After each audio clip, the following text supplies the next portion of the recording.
Vamos a dar inicio. Quiero a todas las personas darles la bienvenida, especialmente al doctor Enrique Melgarejo. Les pido el favor que silencien sus micrófonos si son tan amables. Sí. Una bienvenida muy grande al doctor Enrique Melgarejo, a quien quiero presentarles. Es un excelente cardiólogo, un excelente amigo, mi buen amigo.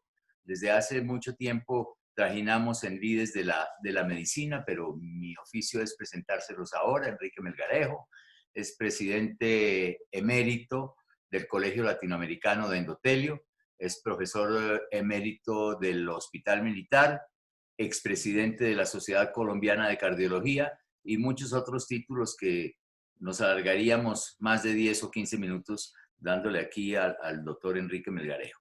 Enrique, oficialmente muy buenas noches y creo que va a ser muy benéfica esta charla que nos vas a hacer hoy de endotelio y COVID-19.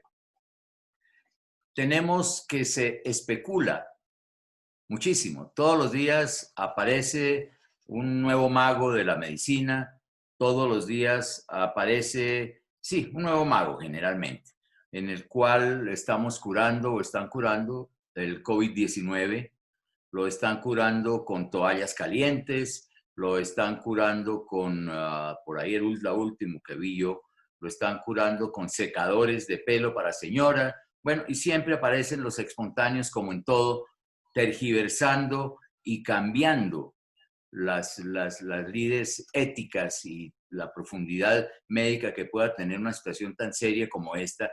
Y lo peor es que la gente se confunde. La gente oye, claro, oímos como seres neófitos, como voy a ser de neófito en este momento, como seres neófitos, oímos mucho y vemos mucho y hoy en día prendemos el televisor y se oye la palabra COVID, COVID, COVID, COVID y hasta dónde nos va a llevar a eso. Y vuelvo y digo, siempre sale el mago, siempre sale el chamán vestido de médico, sin ofender a ninguno de mis colegas que sí de verdad ponen el pecho por esto, pero sale el chamán diciendo es que yo lo curo con lo último que salió ayer, yo saqué esto que es lo último y el virus es otra cosa, confunden virus con bacteria, bacteria con virus, con mil cosas. Entonces queremos oírte, Enrique, y compartir un rato contigo y compartir con Magdiel, que estamos viéndolo aquí hasta ahora, pero yo estoy seguro que ya se nos van a unir muchísimas más personas, a Raúl, que lo veo ahí, Alejito, buenas tardes, el doctor Alejandro Latorre, Raúl Mejía, están ahí con nosotros, bienvenidos, un abrazo grande. Entonces, perdóname que me haya tomado estos micrófonos 2 minuticos, Magdiel, y te dejo. Bueno, pues tú ya lo dijiste de una manera inicial que impacta, porque no hace mucho Trump, que finge presidente de la teoría de la mayor potencia del mundo, está recomendando drogas, está recomendando también lo que tú decías, usar ventiladores, tomar antisépticos, la locura. Y cada día, como tú lo acabas de decir también, pero es importante partir de ahí, es tanta la ignorancia que tenemos que el mundo científico hasta hoy no sabe realmente el origen del virus. Es un virus totalmente atípico. Es quizá el único virus que se transmite antes de que la persona sea sintomática. Tiene una capacidad de difusión brutal, se esparce enormemente. Ya vemos cómo en menos de 3 semanas pasó de ser una epidemia a pasar una pandemia.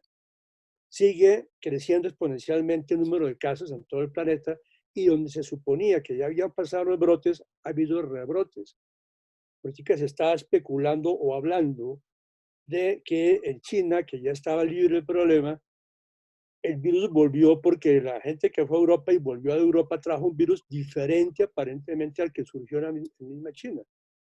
Y esto incluso ha dado a especulaciones y con cierto asidero científico de que este es un virus probablemente creado por el hombre, que seguramente se les escapó del laboratorio o fue hecho malévolamente.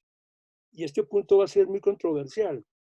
¿Por qué, Jorge? Porque si tú miras, este es un virus que fue diseñado para matar abuelitos, en teoría, ya vemos que también ataca a gente joven, que ataca más que todo a la gente inmunosuprimida, desnutrida, con defensas bajas. Es decir, es un virus diseñado como para hacer una especie de selección natural, de depurar un poco el planeta, de hacer que la economía colapsara para que otros aprovecharan de empresas baratas, en fin. Esto se especula mucho, pero lo que sí es cierto es que estamos frente a un virus totalmente atípico. Es un coronavirus que ustedes saben es muy común, incluso es el que produce el resfriado común, la influenza. También el coronavirus ha producido el SARS-2, el ébola, que fue bastante letal porque afortunadamente ya quedó erradicado. Pero este virus, repito, tiene la peculiaridad que se difunde de una manera, o se esparce de una manera muy rápida y produce una respuesta a nivel endotelial, de ahí el tema, porque entra por la... Enrique, discúlpame, y yo te había ofrecido mis disculpas desde antes. Como hay un número de pacientes o va a haber un número de pacientes importantes, cuéntanos antes, tú dices que ataca el endotelio. ¿Qué es endotelio, Enrique? Por favor, acláranos un poco. Hagamos de cuenta que las arterias y las venas son unos túneles por donde circula la sangre. Por las arterias sale el corazón y va a los tejidos. Las arterias se van adelgazando, la gruesa es la famosa aorta, y se va adelgazando y va formando pequeños vasitos hasta los capilares que llevan el oxígeno y todos los nutrientes a todos los tejidos del organismo. Después regresa a través de las venas. Entonces, el sistema venoso lo que produce las varices es la sangre que se está devolviendo nuevamente al corazón para que llegue al corazón y el corazón la mande al pulmón, al lado derecho del corazón, se oxigene esa sangre, llegue al lado izquierdo del corazón y se repite ese ciclo. Entonces, esas arterias que estamos hablando y las venas están tapizadas. Es como si la gente se imaginara un túnel y lo que está tapizado el túnel es el endotelio, que son unas células muy especializadas y que ha sido llamado el nuevo órgano, que es ubicuo, está en todas partes, donde quiera que haya irrigación de sangre, donde llegue la sangre a los tejidos, hay ahí endotelio. Y ese endotelio tiene una cantidad de propiedades que podemos resumirla en quizá lo más importante, que es que ese endotelio produce muchas cosas, pero una de las cosas que produce más constantemente es el óxido nítrico, que paradójicamente es un gas que tiene una vida apenas de 5 segundos, pero ese gas tiene una acción que protege todo el sistema vascular y todo el organismo. Tiene un efecto antioxidante, evita que nos oxidemos, o sea, está involucrado en el proceso del envejecimiento, evita la formación de coágulos, de inflamación, de muchas cosas. Es Pero a decir, su vez, Enrique, discúlpame que yo te vaya interpelando. Es decir, es claro, una capita, una capa que va por todos los vasos, los del cerebro, las arterias coronarias, las arterias de los brazos, de las piernas, los linfáticos también, que son aquellos que se inflaman, también tienen endotelio, ¿crees tú? es un endotelio diferente, es decir, no es un endotelio como tal, no es una célula funcionalmente como endotelio. Ya. Las venas también lo tienen el endotelio. Claro, y como cosa, entre comillas, curiosa, es que el endotelio arterial es diferente al venoso. Ambos tapizan todos los vasos, pero las funciones son diferentes, porque el sistema venoso está formado por unas válvulas, que esas válvulas, como decíamos, la sangre va por las arterias y se regresa al corazón. Pero para que se regrese y la sangre no se devuelva en ese proceso que está subiendo contra la fuerza de la gravedad para el corazón, tiene unas válvulas. Bueno, Esas válvulas son las que hacen que la sangre no se devuelva, sino las que se dañan, que es tu campo, la parte venosa, la parte de varices, etc. Pero tu resumiendo, explicación es muy correcta, lo de endotelio. Perdóname que te hubiera trancado, hecho un alto un poquitico, pero ya tenemos claro que está en todos los vasos en lo posible. Y tú estabas hablando de que se alteraba ese endotelio. Ahora sí te dejo continuar, perdóname, aunque van a ser muchas las veces que te vaya a interrumpir. claro, no, es que esto es un diálogo, no es monólogo. Listo, listo, Enrique. Entonces, decíamos que ese endotelio produce muchas sustancias, muchas moléculas. La más benéfica de todas es el óxido nítrico, fue premio Nobel de la Medicina en el año 85. Fue llamada la molécula de fin de siglo porque antes nadie sabía por qué el endotelio era bueno. Cuando el endotelio se daña, se produce un daño vascular y por consiguiente en todo organismo. Vascular son arterias, arterias y venas. Pero cuando está intacto, la gente anda muy bien, llega a vivir muchísimos años. Pero estábamos hablando que este virus entra por la vía aérea, entra por la nariz, por la boca, en fin, por los ojos también puede entrar. Y ese virus tiene un receptor que se fija en el pulmón a una enzima, en un sitio. Se llama coronavirus porque tiene forma de corona, tiene unas espigas, y esas espigas, cada espiga es un receptor. Entonces se fija una parte, un receptor del pulmón, y ese virus se mete en otra célula porque una cosa que es importante, el virus para poder vivir necesita una célula del huésped que invade, del enfermo que invade, para autorreplicarse. Y cuando se autorreplica es cuando genera el daño. El virus solo, en la calle, se muere, no hace nada. Necesita meterse en una célula para reproducirse y de esa manera producir el daño. Entonces, cuando ese virus ya entra al organismo, se fija el receptor, afecta el endotelio y hace que ese endotelio reaccione de una manera totalmente inverosímil. Que eso es otro de los puntos que ha hecho pensar que es un virus totalmente atípico, que no se comporta como los demás virus, como ya dijimos. Entonces, ¿qué es lo que va a hacer con el endotelio? Entra a esa célula endotelial y ese endotelio se muta, se modifica por culpa del virus y empieza a producir una cantidad de sustancias absurdas para las cuales el endotelio no fue programado. Básicamente las citoquinas. Citoquinas son unas enzimas, unas moléculas que normalmente están dormidas, pero cuando el organismo se enferma o es agredido por factores de riesgo como hipertensión, diabetes, colesterol, cualquier factor de riesgo, obesidad, en fin, ese endotelio produce estas moléculas para tratar de defender el organismo y defenderse al mismo. Pero cuando es atacado por el virus, ese endotelio produce esas moléculas, pero en cantidades industriales, exageradas. Por eso se ha dicho que el COVID-19 o la enfermedad es una explosión de citoquinas. Entonces, esa respuesta tan exagerada de moléculas altera todo el organismo. Y más que todo, una vez que afecta el endotelio, pues obviamente va a activar las arterias, va a propender la formación de trombos, de coágulos, va a producir inflamación, como el endotelio ya dijimos, el endotelio está en todas partes, entonces se inflama todo el endotelio, hay una endotelitis, y ese endotelio inflamado afecta todo el organismo. Es que la gente, por ejemplo, pierde el olfato, pierde la sensación de gusto, de gustar las cosas, la sepsis que ya hablamos, trombosis, afecta al pulmón y lamentablemente cuando ya el enfermo llega al hospital, está pasada avanzadas, toca intubarlo y colocarle un ventilador, ya el caso es prácticamente perdido. De cada 10 pacientes que intuban, el ventilador tan solo salva a 2, 8 se mueren. Y es lógico, porque un pulmón ya tan dañado, tan avanzado el problema, pues el ventilador es poco lo que puede hacer. Entonces se ha creado una cantidad de fantasías de que el ventilador salva la vida del paciente. No, para casos extremos, pero la noticia hay que decirla como es. Y es que afortunadamente el 80% de la gente que sufre del problema, se infecta con el virus, el 80% se recuperan solos. Incluso en un porcentaje del 20, 40%, hasta 40%, no hay ningún síntoma. De pronto un malestar pasajero no pasó a mayores. El problema es que hay población vulnerable. Eso es que decían que los abuelitos eran los que más se morían. Los abuelitos nos morimos más porque somos más viejos, lógicamente.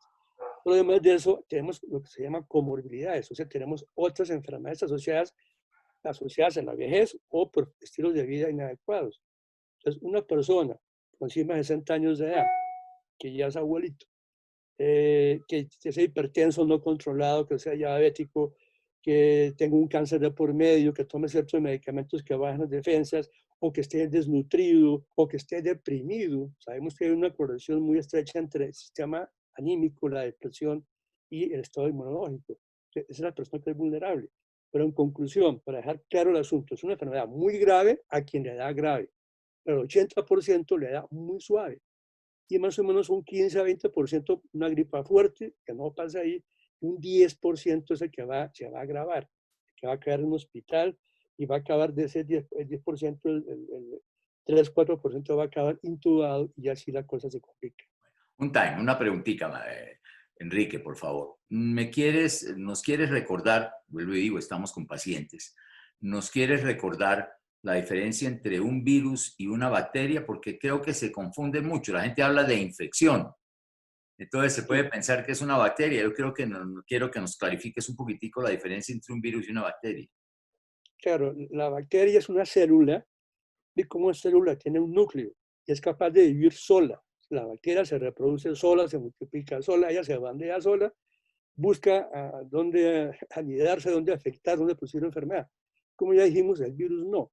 El virus es casi una proteína, no tiene núcleo. Está cubierta por una membrana y ya, el virus tiene que buscar una célula, cualquier ser viviente, no solamente humanos, se mete en la célula, modifica la célula y es cuando el virus empieza a reproducirse. O sea, el virus necesita para vivir de una célula. La bacteria vive por sí sola porque ella es una célula. Perfecto, es una pregunta, una respuesta excelente que vale la pena que vayamos clarificando. Es que, vuelvo a repetir, a raíz de toda esta situación, toda esa información que recibimos nosotros a diario, todos los mapas que vemos, que esto se volvió un sorteo de la lotería, es a ver cuál le apunta más, cuál muerto va más, dónde hay más en unidades de cuidados intensivos, dónde está más la gente localizada, en barrios. Es decir, esto se ha tergiversado completamente desde todo punto de vista. Entonces yo creo, Enrique, que vamos a darle la palabra un segundito, no la palabra, sino tenemos colegas aquí y hay algunas personas que no sé si quieran hacer alguna pregunta hasta dónde vamos. Y aquí tengo una que se la voy a hacer, Enrique, es decir, contribuye tomar medicamentos y o alimentos que estimulen el sistema inmune, es decir, que estimulen las defensas para ahuyentar un poquitico ese virus. Es una pregunta que nos hacen aquí hasta el momento. Sí, es una pregunta muy práctica, muy lógica. Es decir, una persona bien nutrida, que tenga una dieta balanceada, una dieta sana, una persona que tiene un estilo de vida adecuado, un estilo de vida saludable. Y su sistema cardiovascular, su sistema muscular, todo va a estar, entre comillas, sano, salvo el proceso de envejecimiento que todos vamos sufriendo. Correcto. Pero lo contrario, la persona malnutrida o que se nutre inadecuadamente, caso típico, ejemplo, gente que come chicharrón, chunchullo, morcillas, Pues que harinas, es dulces, muy bueno, entre otras cosas, todo pero lo rico. Todo lo que huela bueno es malo, lamentablemente. Toda la grave, comida que grave, huela grave, bueno grave. es saludable. Toda la gente que come mucho azúcar, muchos postres, que fuera son fritos, en fin, esa persona sí tiene un sistema, y tiene un sistema inflamado, porque esa comida se convierte en un oxidante, radicales libres, lo que hablábamos antes. Entonces el endotelio produce antioxidantes normalmente. Entonces la gente que es sana tiene un nivel bueno antioxidante y está protegido. La persona que ya está oxidada, que tiene ya ese endotelio que no está produciendo las defensas, es el que empieza a enfermarse y es más susceptible a este problema. Ahora, la respuesta concreta es una persona bien nutrida, usualmente, normalmente debe tener un sistema inmunológico normal. Pero quiero ser enfático, y ya lo dije, pero quiero repetirlo. Las personas que son deprimidas, esas personas está demostrado, hay suficientes estudios. Por ejemplo, la ansiedad, un terremoto, un ejemplo, un estado de pánico, un estado de angustia enorme, puede producir un infarto. Pero la persona que es deprimida o se suicida o acaba muriendo en un proceso infeccioso, o un cáncer que se destapa por lo mismo, se bajan las defensas y se produce el cáncer. Entonces, no hay comidas mágicas, no hay remedios para subir defensas, no los hay. Por eso es que estos virus, la única manera de poderlos controlar es con las vacunas, que es como bloquear o activar el virus, pero que haya comidas para eso no. Enrique, hay dos preguntas que quiero hacerte, son de dos colegas que están acá con nosotros, que me gustaría que las formularan directamente. Una es Raúl Mejía, y otra es el doctor Panizo, Raúl Panizo. Entonces, Raúl, hazle la pregunta directamente al doctor Melgarejo. A ver, ya te pones, Ok, con el audio. ya. Sí, es que vi un video de una microbióloga que estaba hablando del uso del ibuprofeno durante el inicio del COVID-19.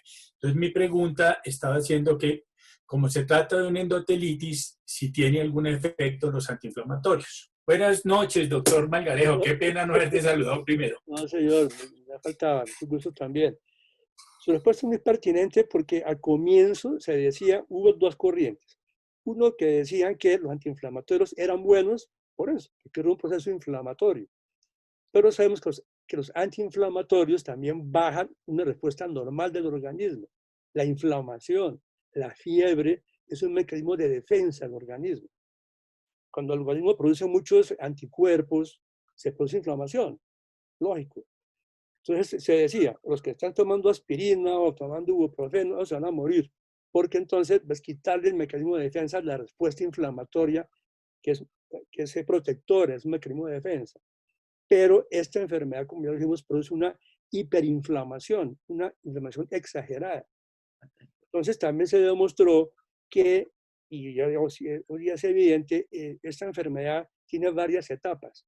La primera etapa, la etapa asintomática. No sentimos absolutamente nada, pero sin embargo, si estamos infectados y estamos transmitiendo el virus. Y quiero ser enfático nuevamente, es la única enfermedad, pues que se dice que es un virus manipulado, que se transmite estando yo totalmente inocente, que tengo alguna infección. No tengo ningún síntoma. En segundo lugar, cuando comienza esa etapa de endotelitis, es gradual, es un proceso. Lo que hoy día sabemos y lo que se está haciendo a nivel de manejo es identificar en qué etapa está el enfermo para en ese momento sí saber qué medicamentos darles. La cloroquina, por ejemplo, la cloroquina que tuvo tanto boom, que ya Trump recomendaba y muchos médicos incluso la toman profilácticamente, ya sabemos que no sirve para el COVID. Pero, por ejemplo, ustedes también leyeron hace poco, hace 3, 4 días, salió un estudio ya muy serio, que los cortisona, los corticoides, dados en la etapa avanzada de la enfermedad, ahí sí sirve. O sea, tomarlos al comienzo ni protegen, y sí, por el contrario, la parte inflamatoria la pueden disminuir o atenuar y hacer que el organismo reaccione muy débilmente y el virus se la gane. Entonces, lo único cierto que es que la dexametasona, la cortisona, hablando de inflamación, sí sirve, pero en la etapa en que el enfermo ya está prácticamente listo a entubar. Pero el ibuprofeno, que aumente o disminuye, no hay ninguna evidencia, en el sentido que los que lo vienen tomando lo pueden hacer, porque ya su organismo está acoplado y su sistema de respuesta inflamatoria está ya regularizado. Lo que es malo es que si yo estornudé y tomando ibuprofeno, o empezar a tomar ibuprofeno o cualquier antiinflamatorio. Claro que todo no es lógico. Y en segundo lugar, estoy bloqueando un mecanismo de defensa que es la respuesta inflamatoria del organismo. Perfecto, Ok, Enrique. gracias. Muchas gracias. Tengo aquí al doctor Raúl Panizo, cirujano cardiovascular de Perú, que te lo presento desde acá. El doctor Panizo, como siempre, usted muchas gracias por esa firmeza todos los días viernes con nosotros. La pregunta que nos quiere hacer, hágasela directamente, por favor, al doctor Enrique.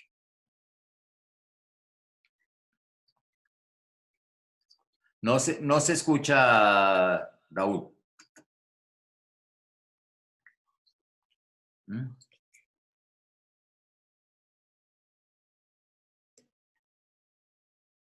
No escuchamos. ¿Quieres quitarte los auriculares, los audífonos, por favor? Un segundo. A ver o lo retira, lo desenchufa los audífonos porque no se oye. ¿Enrique está oyendo? Sí, perfecto. ¿Sí? Ah, bueno, entonces somos nosotros. Te oigo a ti, pero no oigo la pregunta. Ah, bueno, no oye la pregunta. No, Raúl, no te oímos ni el doctor Melgarejo, ni te oigo yo acá. Miremos a ver qué.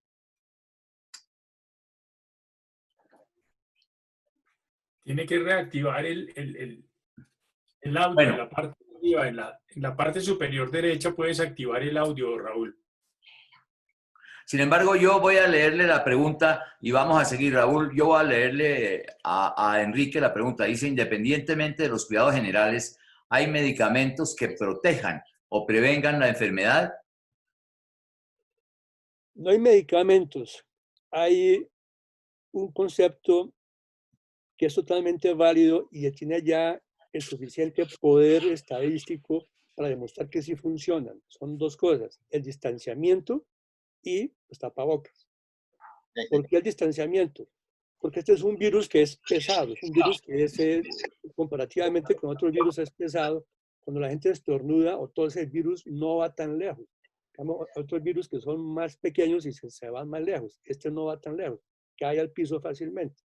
Y que si alguien me tose a mí de más de 1 metro de distancia, pues que me pegue el virus es poco probable. pues si me tosió o me estornudó cerca, ahí se aumenta el riesgo. De ahí la importancia del tapabocas. El tapabocas tiene dos funciones. La más importante es evitar que yo transmita el virus. ¿Qué quiere decir eso? Si yo soy portador, estoy en etapa sana, o estoy ya con el síntoma, con la enfermedad manifiesta, el tapabocas va a hacer que cuando yo tosa o estornuda o hable, uno habla siempre, bota gotículas de saliva, esparza el virus. Y también, de entrada, evita que entre el virus en gran parte. Pero todo depende de la carga viral. Si alguien me tose al frente, si tiene una persona que está muy enferma, pues me va a botar millones de virus que sí me pueden afectar. Entonces, el distanciamiento, si yo estoy a más de 1 metro y tengo puesto tapabocas, eso es lo que seguramente me va a proteger. Porque si está algún medicamento, no. Por sí que se está hablando de algunos estudios pequeños acerca de los probióticos. Saben que la probiota, o sea, toda la flora intestinal que tenemos en la flora intestinal bacteriana, tiene una cantidad de acciones a nivel sistémico, incluyendo la parte inmunológica. Entonces, parece ser que los probióticos pueden ser, no es estudios serios y que se va a recomendarlo, que todo el mundo tomara yogur o kumis, no. Ni a comprar vasitos búlgaros, ni a comprar probióticos mañana, no. Si la gente tiene una dieta balanceada, como ya dijimos, adecuada, está incluido los lácteos, los probióticos, luego por ese lado se puede tener algún mecanismo que explicaría algo de defensa, pero no es que prevenga la enfermedad o la infección. Perfecto. Enrique, como la charla tuya, porque es una charla realmente, así sea un conversatorio, no vamos ni en la mitad, porque la parte importante, o todo es importante, la tienes que decir. Voy a hacerte la última pregunta de un paciente, ya porque nuestros pacientes son el alma de nuestros programas, de estos programas. Entonces nos hace la siguiente pregunta. Si quieres contestarla tú, dice: buenas noches, los pacientes con venas varices, ¿qué deben hacer si les da esta enfermedad? Dicen que la aspirina sería útil. Quisiera saber si todavía... bueno, esto no, es otra cosa aparte. Entonces nos quedamos en aspirina sería útil. Hay un punto muy importante. Decíamos que esta enfermedad, por esa endotelitis, ese daño al endotelio que produce, entonces hace que la persona esté más propensa a hacer trombos, a hacer coágulos, hace infartos cardíacos, infartos pulmonares. Y si le sumamos a eso la persona que está confinada en su casa, precisamente los abuelitos, o si tiene varices, ese estado de reposo absoluto propende también a la formación de trombos. Entonces, la persona que esté en su casa, estamos todos en la casa ahora, el ejercicio es fundamental, porque el estar quieto, el sedentarismo, propende a la formación de trombos, máxime si hay varices. Jorge sabe eso mucho mejor que yo. Entonces, dar antiplaquetarios o de tipo aspirina ayuda mucho para formar trombos, pero más que todo arteriales. Pero la conclusión es, estarse en la casa confinado todo el día, sentado viendo televisión, pésimo. Si tiene varices, por Dios, no lo haga. Perfecto, Enrique. Muchísimas gracias.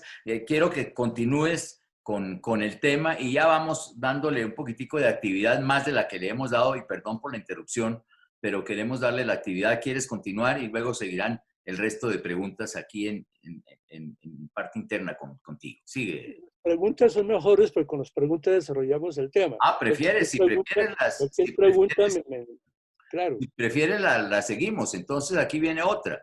Dice, Claro. algunos estudios sugieren que algunos tipos de sangre son más propensos a desarrollar el virus de forma más fuerte o agresiva. Eso está comprobado.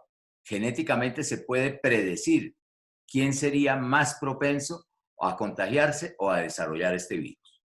Bueno, que más esta pregunta está muy actualizado. Usted chisme de esta semana. Lo que han observado, no en China, sino que eso no lo hicieron allá, sino más que todo en Italia, en Alemania y en Estados Unidos, es que el grupo 0, o sea, el grupo O, grupo 0, está aparentemente más protegido. ¿Por qué?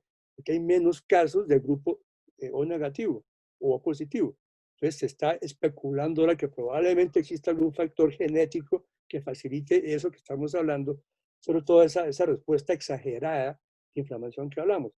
Todos los que somos de grupo sanguíneo A, B o B, en teoría, estadísticamente estamos más propensos al problema. Aunque exista una causa específica genética para esto, no. aquí, doctor Cristian. Quiero hacer un pequeño comentario que se me viene rica en la mente, pero que creo que vale la pena hacerlo. La famosa también pandemia del siglo XIV, perdón, que mató a casi la mitad de Europa, se pensaba, bueno, primero que todo, cuando los mongoles invadieron a China y en esa guerra, los mongoles catapultaban los cadáveres de la gente que había muerto por la epidemia a través de las murallas. Bueno, y la gente empezó a huir y fue a conocer esa pandemia, se llegó a Europa. Lógicamente tardó o duró 5 años, porque en ese entonces los virus viajaban con las personas o a caballo. Hoy día un virus con la globalización viaja a 500 a 900 kilómetros por hora, los aviones, porque se disemina tan rápido la infección. En ese entonces observaron que los judíos se morían mucho menos o no se morían de la sepsis o de la pandemia. Entonces decía que era culpa de los judíos y mataron una cantidad de judíos enorme. Lo que pasa es que los judíos hacen abluciones, o sea, se lavan las manos antes de una ceremonia y antes de comer. Eso se vino a saber tiempo después. Entonces, todo esto para decir que la higiene es quizá lo más importante para prevenir el problema. Y se pensaba en ese entonces que los judíos, como no les daba, eran los que habían causado el problema. Cómo cambian las cosas en el modo de pensar y la actitud. Perfecto. Esta otra, y Enrique, continúas. Mientras tanto, los pacientes con hipertensión o diabetes controlada tienen el mismo riesgo de las personas que no tienen bajo control sus dos enfermedades que están mencionando acá. Son 3 cosas. Primero, ser hipertenso, que quede claro, y está ya demostrado, ser hipertenso no propende o no facilita que yo me infecte. Nada tiene que ver. Otra historia es si yo soy hipertenso y estoy mal controlado. Si me da el virus, ahí sí el desastre. ¿Por qué? Porque la hipertensión ya me ha producido daño al endotelio, ya tengo un endotelio dañado. Entonces el virus va a entrar y va a hacer su agosto, va a estar feliz con un paciente hipertenso no controlado. Y el otro punto es que las personas de mayor edad, obviamente a mayor edad, mayor tendencia a ser hipertensos. Hay más hipertensos a medida que avanza la edad. Entonces, eso es lo que hace que la persona que sea hipertensa y que sea añosa, además de eso, sea más propensa a que se complique la enfermedad. Te repito, el 80% del virus pasa asintomático muchas veces, un pequeño resfrío, un malestar de un día y pasó. Pero si la persona tiene comorbilidad, que ya mencionamos, si es hipertenso no controlado, o hipertenso que sea diabético, o fumador, u obeso, o que tenga una carga genética, claro que ya se da, es poco probable que se manifieste. Si estoy propenso a que tenga un endotelio, una vasculatura, unas arterias enfermas, la enfermedad me va a dar más duro. Una cosa es que me dé la enfermedad, y quiero ser claro, ya que hay pacientes acá, y es que lamentablemente no sé por qué. Estamos hablando todos los días, es del número de casos nuevos que hay. ¿Se cuenta usted de la barbaridad que dijo Trump anteayer, que no hiciera más exámenes para que Estados Unidos no quedara mal ante el mundo? Que a mayor número de exámenes que hagamos, vamos a encontrar mayor cantidad de infectados. Pero ojo, estar infectado, tener la prueba positiva, cualquier tipo de las 2 pruebas que hay positivas, no me está diciendo usted se va a morir. No, me está diciendo usted tiene el virus, maestro. Que se vaya a complicar, depende. Si usted es obeso, hipertenso, diabético, no controlado, o tiene SIDA, o tiene un cáncer en tratamiento, o tiene un cáncer, en fin, o está deprimido, seguramente sí se va a complicar. O si yo me expongo a que me dé una carga alta viral, ¿qué quiere decir eso? Si yo me expongo a salir a la calle, no me cuido, no uso tapabocas, o como hace la gente hoy día, que lo usa en el cuello. Que quede claro, el COVID no produce coto, no produce coto. Entonces, el tapabocas en el cuello no protege para nada. Entonces, todo depende, son una cadena de eventos. Pero para tranquilidad de la población, es que tener el COVID, el examen positivo, no significa que usted se va a morir. Compre el ataúd de una vez. No. Si yo tengo el examen positivo, quiere decir que yo tengo una infección y que soy portador. Que me vaya a complicar, no. Entonces viene un tema ya que es más para médicos, pero voy a explicarlo después más sencillamente y brevemente. Es que si yo, ¿por qué gente joven de 30, 40 años le da el COVID y se mueren? ¿Por qué? Si estaba rígido, estaba sano, estaba divinamente. existe un proceso que se llama la aterosclerosis subclínica, o sea, la enfermedad endotelial subclínica. Por ejemplo, la gente que es fumadora, la gente que tiene sobrepeso, no obesa, sobrepeso. Y lo que quede claro de una vez es que la grasa concentrada en la barriga, esa es la grasa mala, es la grasa que se oxida. Y al oxidarse daña el endotelio también, que es una respuesta inflamatoria al fin de cuentas. Y pues angiotensina, en fin, una serie de cosas que alteran a la vasculatura que estamos hablando del endotelio.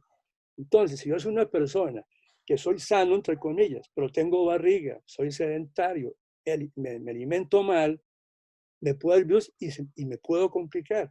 Entonces, hoy día se está buscando, apenas se estaba preguntando el tema, es buscar a la gente que tenga la prueba positiva, hacer pruebas no invasivas, de ver cómo está el endotelio, pruebas de función endotelial, que es íntima media, exámenes que hace el doctor Ulloa, buscar placas en la femoral también, velocidad onda de pulso, en fin, su atención me da por flujo, es decir, o sea, buscar cómo está el endotelio de la persona. Si ese endotelio ya demuestra que está mal, y tiene una velocidad onda de pulso alterada, o el doctor yo me dio una placa en las carótidas, ya yo puedo decir, oiga, maestro, usted está en riesgo. Así usted sea, entre comillas, sano, ya tiene el endotelio enfermo. Porque una cosa es tener o sentirse uno bien, y otra cosa es tener el endotelio enfermo. ¿Y quién tiene el endotelio enfermo? El que tiene un estilo de vida inadecuado. Repito, la gente sedentaria, que tiene barriga, que se nutre mal, que fuma, o fue un fumador pasivo, o el vapeo, el famoso cigarrillo, o el humo ese también es igualmente tóxico, en fin. Entonces, todo está en detectar quién es la persona susceptible. Pero antes que eso, es educar a la gente. Una cosa es hacer pedagogía y otra cosa es enseñar las cosas. Lo que estamos haciendo es diciendo, cada día hubo miles de casos y hoy en Colombia batimos récord. ¿Sí? Y en Estados Unidos también, pero repito, una cosa es tener el número de casos positivos y otra cosa es saber cuál es el impacto real en la población. Entonces, hay que hacer la relación de cuántos infectados hay con relación a la población, pero también queda una brecha grande. ¿Dónde está el secreto o cuál es la cifra más dura que me predice cuál es el problema epidemiológico de salud pública? La mortalidad, lógico. Ya en Colombia, lamentablemente, ayer llegamos a 163 muertos, hoy, el reporte de hoy, 159. Hace una semana no pasamos de 30 a 40. O sea, vamos en etapa ascendente del pico máximo de la pandemia. Porque esto es algo que es discutible también, y es que de pronto, o mejor, el confinamiento, ¿por qué se hace? Se hace para evitar que el brote sea masivo y los hospitales no den abasto y no haya ventiladores, no haya cuidado intensivo y colapse el sistema de salud. Entonces, lo que hicieron todos los países, la mayoría del mundo, fue confinar a la gente para demorar el pico de la enfermedad y dar chance que los hospitales, el sistema de salud se preparara. Con los famosos ventiladores, que se pensaba que era la solución, como pasaba con otro coronavirus, el SARS-2, que sí producía neumonía, pues que este coronavirus produce, ya dijimos, daño endotelial en todo el organismo, en todo el sistema. Entonces, el punto crucial es en buscar el número de muertos que hay, y eso es lo que está diciendo realmente cómo está el problema en el momento. Pero el confinamiento lo que estaba buscando era retrasar ese brote, ese pico máximo. En Colombia estamos en etapa ascendente. Y según los epidemiólogos, los expertos y las curvas que hay para respecto para eso, los modelos que hay, se piensa que para finales de julio o mediados de agosto vamos a llegar al pico. Entonces, ¿qué pasó? Se produjo un fenómeno interesante que es la fatiga del confinamiento. De pronto empezamos muy tempranamente. Eso estuvo bien porque no teníamos suficientes unidades de cuidado intensivo, suficientes camas. Pero la gente literalmente, y me perdonan la palabra, pero soy muy colombiana, la gente se mamó estarse en la casa confinada, encerrada, sin que le dé el sol, el abuelito deprimido, que no puede los nietos, y bueno, todo este caos. La gente dijo, ya tengo que salir a la calle. Y segundo, tengo que vivir, tengo que producir. ¿Qué hago aquí encerrado en la casa mirando para el techo? Y la gente que no tiene hobby, ¿qué hace? Pacientes míos me dicen, yo me levanto a las 6 de la mañana, oigo un noticiero o leo el periódico y se me acabó el día porque no tengo nada más que hacer. Hombre, lectura no es que no me gusta leer, se pinta, no se pinta, le gusta la música, en fin. Es la importancia tener la mente ocupada en algo, y eso hablamos más tarde, antes de acabar, Jorge, me hace chance de hablar algo de qué hacer en el confinamiento, para evitar el Es desespero. es que nos falta mucho, Enrique, nos falta mucho. Claro, no te queremos demorar tampoco demasiado. Y tengo una pregunta que quiero hacerte desde un colega, el doctor Ganen, de Wilson Ganen, cirujano cardiovascular, y nos dice, y luego te dejamos seguir más, o debes seguir tú, ¿cuál es la aplicación de las estatinas en el manejo del COVID-19? Las estatinas, yo creo que todos sabemos que el colesterol produce daño endotelial. Hay, es decir, endotelio, el colesterol malo, el LDL, hay colesterol bueno, hay colesterol malo. Ese colesterol malo se fija en el endotelio, se produce una serie de reacciones bioquímicas, moleculares, etcétera, que da origen a la placa aterosclerótica, y esa placa se puede fracturar o fisurar y producir el trombo y el infarto. O sea, el colesterol produce infartos por ese mecanismo. Tener colesterol alto es un problema. Las estatinas, en general, todas bajan el colesterol, unas más que otras. Y tener un colesterol normal, pues obviamente me está protegiendo de que ese endotelio, esa arteria esté enferma. Pero se ha demostrado que las estatinas, unas más que otras, ahí sí no son iguales, tienen lo que se llama un efecto pleiotrópico. ¿Qué quiere decir eso? Que además de bajar el colesterol, tiene una acción antiinflamatoria a nivel vascular. O sea, esa respuesta inflamatoria del endotelio ante el colesterol la inhibe y hace que la placa aterosclerótica, ese ateroma que hay ahí, esa placa se compacte. Entonces, las estatinas, y sabemos hoy día que hay, se llaman así, de alta potencia, mediana potencia y baja potencia, es la acción antiinflamatoria. Entonces, las estatinas de alta potencia, ¿qué van a hacer? Que el colesterol esté bajo, me lo va a ayudar a controlar, más el efecto antiinflamatorio va a proteger ese endotelio. Luego, sí son benéficas, pero no es que haya que tomar estatinas para que no me dé COVID y no muera el COVID. No, son cosas diferentes. Es para el que tenga el problema. Ok, Enrique, perfecto. Hay otra pregunta muy rápida y ahora sí te dejo. Nos vamos a demorar un poco más del tiempo, pero es que si nosotros vemos, seguimos viendo televisión, que hay que verla, seguimos viendo noticieros, seguimos leyendo, vemos que cada momento hay un espontáneo. Ese espontáneo tergiversa absolutamente todas las cosas. Yo sigo diciendo que el chamanismo colombiano médico se volvió ahora chamanismo periodístico. Ahora resultaron especialistas en COVID-19 todos los periodistas de cada uno de los canales y el mayor placer es mostrar el mapa de Colombia con el número de muertos, con el número de enfermos. Esa es la gran panacea del periodista, que lo que están haciendo es haciendo un mal grave. Yo creo que con eso de decirnos, hay tantos muertos, no nos están diciendo lo que tú nos acabas de decir, usen el tapabocas, no se lo pongan en el cuello porque no tenemos, no sufrimos de la tiroides, no, se cree que el tapabocas debe ser solamente en la boca y ya, punto, pero no hay educación, no hay enseñanza, que es lo que queremos estar haciendo y lo que estamos haciendo nosotros los días viernes, hacer enseñanza al paciente que no sabe. Yo recibo de mis amigos, a quienes quiero y estimo muchísimo, muchas llamadas a la semana. Mira, salió esto en Estados Unidos. El médico mago que quita el COVID-19 haciendo oraciones, poniéndose las dos piernas en los hombros, cosas así por el estilo. Entonces, no, mira, eso no es así.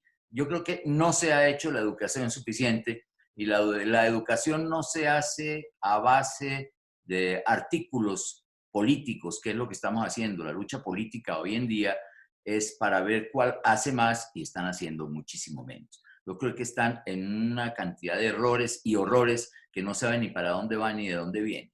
Ojalá pudiéramos, después de que acabes tú hoy, que sé que nos falta, pudiéramos tener una claridad más en esta pandemia que estamos sufriendo, pero con razones científicas, con razones académicas, para que la gente no salga porque salen con frecuencia a ponerse en el secador de pelo en la nariz que para matar el virus, cosas por el estilo que estamos haciendo, pues falta de cultura totalmente y gracias a Dios tenemos gente como estás tú aclarándonos en una forma científica, pero para el paciente, qué puede ser y hasta dónde podemos llegar. Pero bueno, ahí voy a poner un punto y quiero que tú continúes porque la parte más importante es lo que está pasando con esas arterias y esas venas. Más adelante le contestamos qué exámenes se pueden hacer para saber ¿cómo está mi endotelio? Es una pregunta que hace una persona, ¿cómo está el endotelio? Yo creo que se la contestamos al final, Enrique, si te parece. Pero quiero que sigas Ok, con la trombosis. lo dejamos para el final, pero me la haces.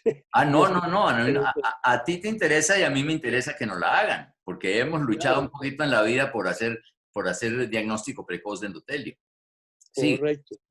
Estamos hablando de toda esa tragedia de la pandemia, de la mala información que tiene la gente, pero quiero ser totalmente enfático, y no lo digo yo, lo dicen todos hasta los epidemiólogos, los infectólogos, cualquier área médica, que lo único que protege el COVID es el distanciamiento, la distancia, más de 1 metro, y el tapabocas. De ahí para allá, bueno, obviamente la higiene de las manos, el gel, el jabón, no importa qué marca sea jabón, no importa cualquiera, el aseo.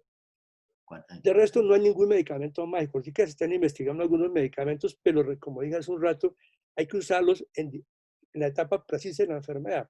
Hoy día lo más difícil cuando llega un enfermo a un hospital ya con síntomas avanzados es saber en qué etapa de la enfermedad está. Entonces ya se está buscando y ya hay algunos biomarcadores, algunos exámenes de laboratorio. Por ejemplo, si usted tiene una PCR alta, si tiene marcador para embolia pulmonar alto, en fin, los exámenes que uno pide para ciertas enfermedades o estadios de este proceso, uno ya sabe en qué etapa está y cómo puede manejarlo. Pero no es que cuando el enfermo llega para todo el mundo este medicamento, no. Es para cada paciente en qué estado está en la enfermedad, qué estadio está en la enfermedad, para hacer un manejo específico de medicamentos que la mayoría son en experimentación. Y nos toca lamentablemente convivir con este virus, que ya hemos dicho desde el comienzo es un virus totalmente atípico, que nadie se imaginaba que fuera así de agresivo, en el sentido que se esparce en etapa asintomática, como ya dijimos, y que produce ese daño nuclear tan severo, esa inflamación tan severa, esa tormenta de citoquinas que acaba matando a la persona. Además es cardiotóxico, también produce falla cardíaca, produce problemas neurológicos, derrames cerebrales, embolia pulmonar, ya dijimos, pierde el olfato, pierde la lesión de gusto, así afecta a todo. El punto crucial está en qué tengo yo que hacer. Si yo creo que tengo la infección, puede ser un simple catarro, el resfrío, la gripa que llamamos, que también es un coronavirus, pero un coronavirus diferente, más decente, no tan agresivo como este. Yo no debo ir al hospital a que me hagan el examen. Primero que todo, si tengo el COVID y salgo de mi casa, ahí empiezo ya a diseminar el problema. Y llego al hospital y voy a diseminar más, o lo contrario. Si no tengo una infección, llego al hospital que está lleno de COVID, allá me van a pegar. Entonces, lo que hay que hacer es llamar inmediatamente a su sistema de salud, en Colombia, en este caso a su EPS, y decir, mire, tengo estos síntomas, por favor, necesito la prueba. Pero no ir al hospital masivamente no tiene sentido, ayuda a colapsar el sistema. Y si yo tengo un examen positivo, o yo creo que tengo una enfermedad porque estoy una gripa muy fuerte y no me he hecho el examen, yo mismo tengo que autoaislarme, meterme en un cuarto en lo posible, yo solo usar tapabocas permanentemente en mi casa, para evitar transmitírselo a los que yo conviva, y tomar las precauciones, pero un aspecto muy importante es la parte emocional que ya dijimos. Si yo me encierro, me deprimo, empiezo a pensar todas las fantasías y todos los fantasmas del futuro, acordarme del pasado, de qué hice, terrible. Viva el presente. Tremendo. Si usted se queda en el pasado es historia, el pasado ya pasó. Y usted se pone a imaginarse el futuro es impredecible. El futuro es totalmente un albur. Viva el presente, vive el ahora. Por eso se llama presente. Señor, le tengo este presente, le tengo este regalo. El presente es un regalo. Vivamos el momento. Estemos confinados, pero lo que estamos haciendo, disfrutémoslo en ese momento. Perfecto, Enrique. Yo creo que vamos muy bien. No quiero hacerte más preguntas, sino que nos sigas, si te parece. Dejamos al final, como lo dijiste, la pregunta de endotelio, qué pruebas podemos hacer para detectarlo de endotelio. Pero creo que hay algo que nos tienes que comentar y también es otra duda que surge y que me la han preguntado a mí, mis amigos o algunos colegas, y es la teoría que tienen, no es teoría oficial ni científica, como digo, se especula mucho, los italianos, que nosotros no nos estamos muriendo por un virus, porque el virus no existe, Primero que fue creado por los chinos para matarnos a los mayores de 15, que es la edad que tenemos nosotros, sino que es creado por los rusos con los chinos, bueno, y 50.000 y una cosa más. Pero, ¿qué pasa con esas arterias? ¿Qué pasa con esas venas cuando nos llega por desdicha el COVID-19? ¿Qué sucede? Los italianos decían que no era ningún virus, sino que era una enfermedad trombótica, es decir, de coagulación de la sangre dentro de los vasos que se llaman arterias, y que la gente se moría por esa coagulación intravascular, lo que corresponde a tu especialidad y a los que estamos aquí de cirugía vascular. ¿Qué hay de cierto un poquitico en eso? Y lo decían hasta llorando, con mil Sí, de énfasis en las cosas. Jorge, hubo una cosa muy interesante que fue que cuando en China, el 31 de diciembre del 19, destaparon el problema, que había un caso nuevo y que era una epidemia en ese entonces nuevo, ellos lo vendieron, vendían como era una neumonía, como era un coronavirus, y los coronavirus producen más que todo problemas respiratorios, el flu, la gripa, etcétera, y SARS-2, que fue otra epidemia que hubo el año pasado, otro coronavirus, pero no fue tan severa, o el ébola, que fue más severa, pero no estuvo localizada, no fue pandemia, etcétera. Entonces, los chinos, por protocolo, no permitían hacer autopsias en la gente que se moría de coronavirus, de COVID-19. Entonces se vendió la idea que esto era una neumonía, o mejor, una gripa producida por coronavirus que podía complicarse con una neumonía y eso mataba a la gente. Entonces todo el mundo dijo, uy, nos toca ventiladores, cuidado intensivo, etcétera, lo que hemos hablado. No, los italianos fueron los pioneros que empezaron a hacer autopsias en la gente que se moría de eso y ¿qué encontraron? Acaba de decir Jorge, la gente estaba llena de trombos porque es una endotelitis, el endotelio está todo inflamado. Y ese endotelio inflamado, ya dijimos, produce una formación de trombos, altera la parte inmunológica y afecta a todo el organismo.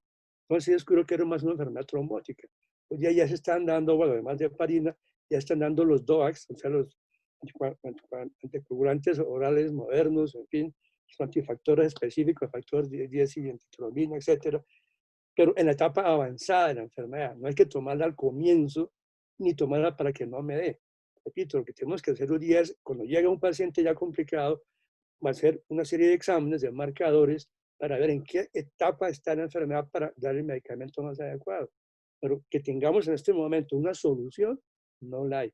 Lo único esperanzador hasta hoy es la dexametasona, la forma de cortisona, en la gente que ya está a borde de que la entuben o tengan el ventilador o que ya está en ventilador.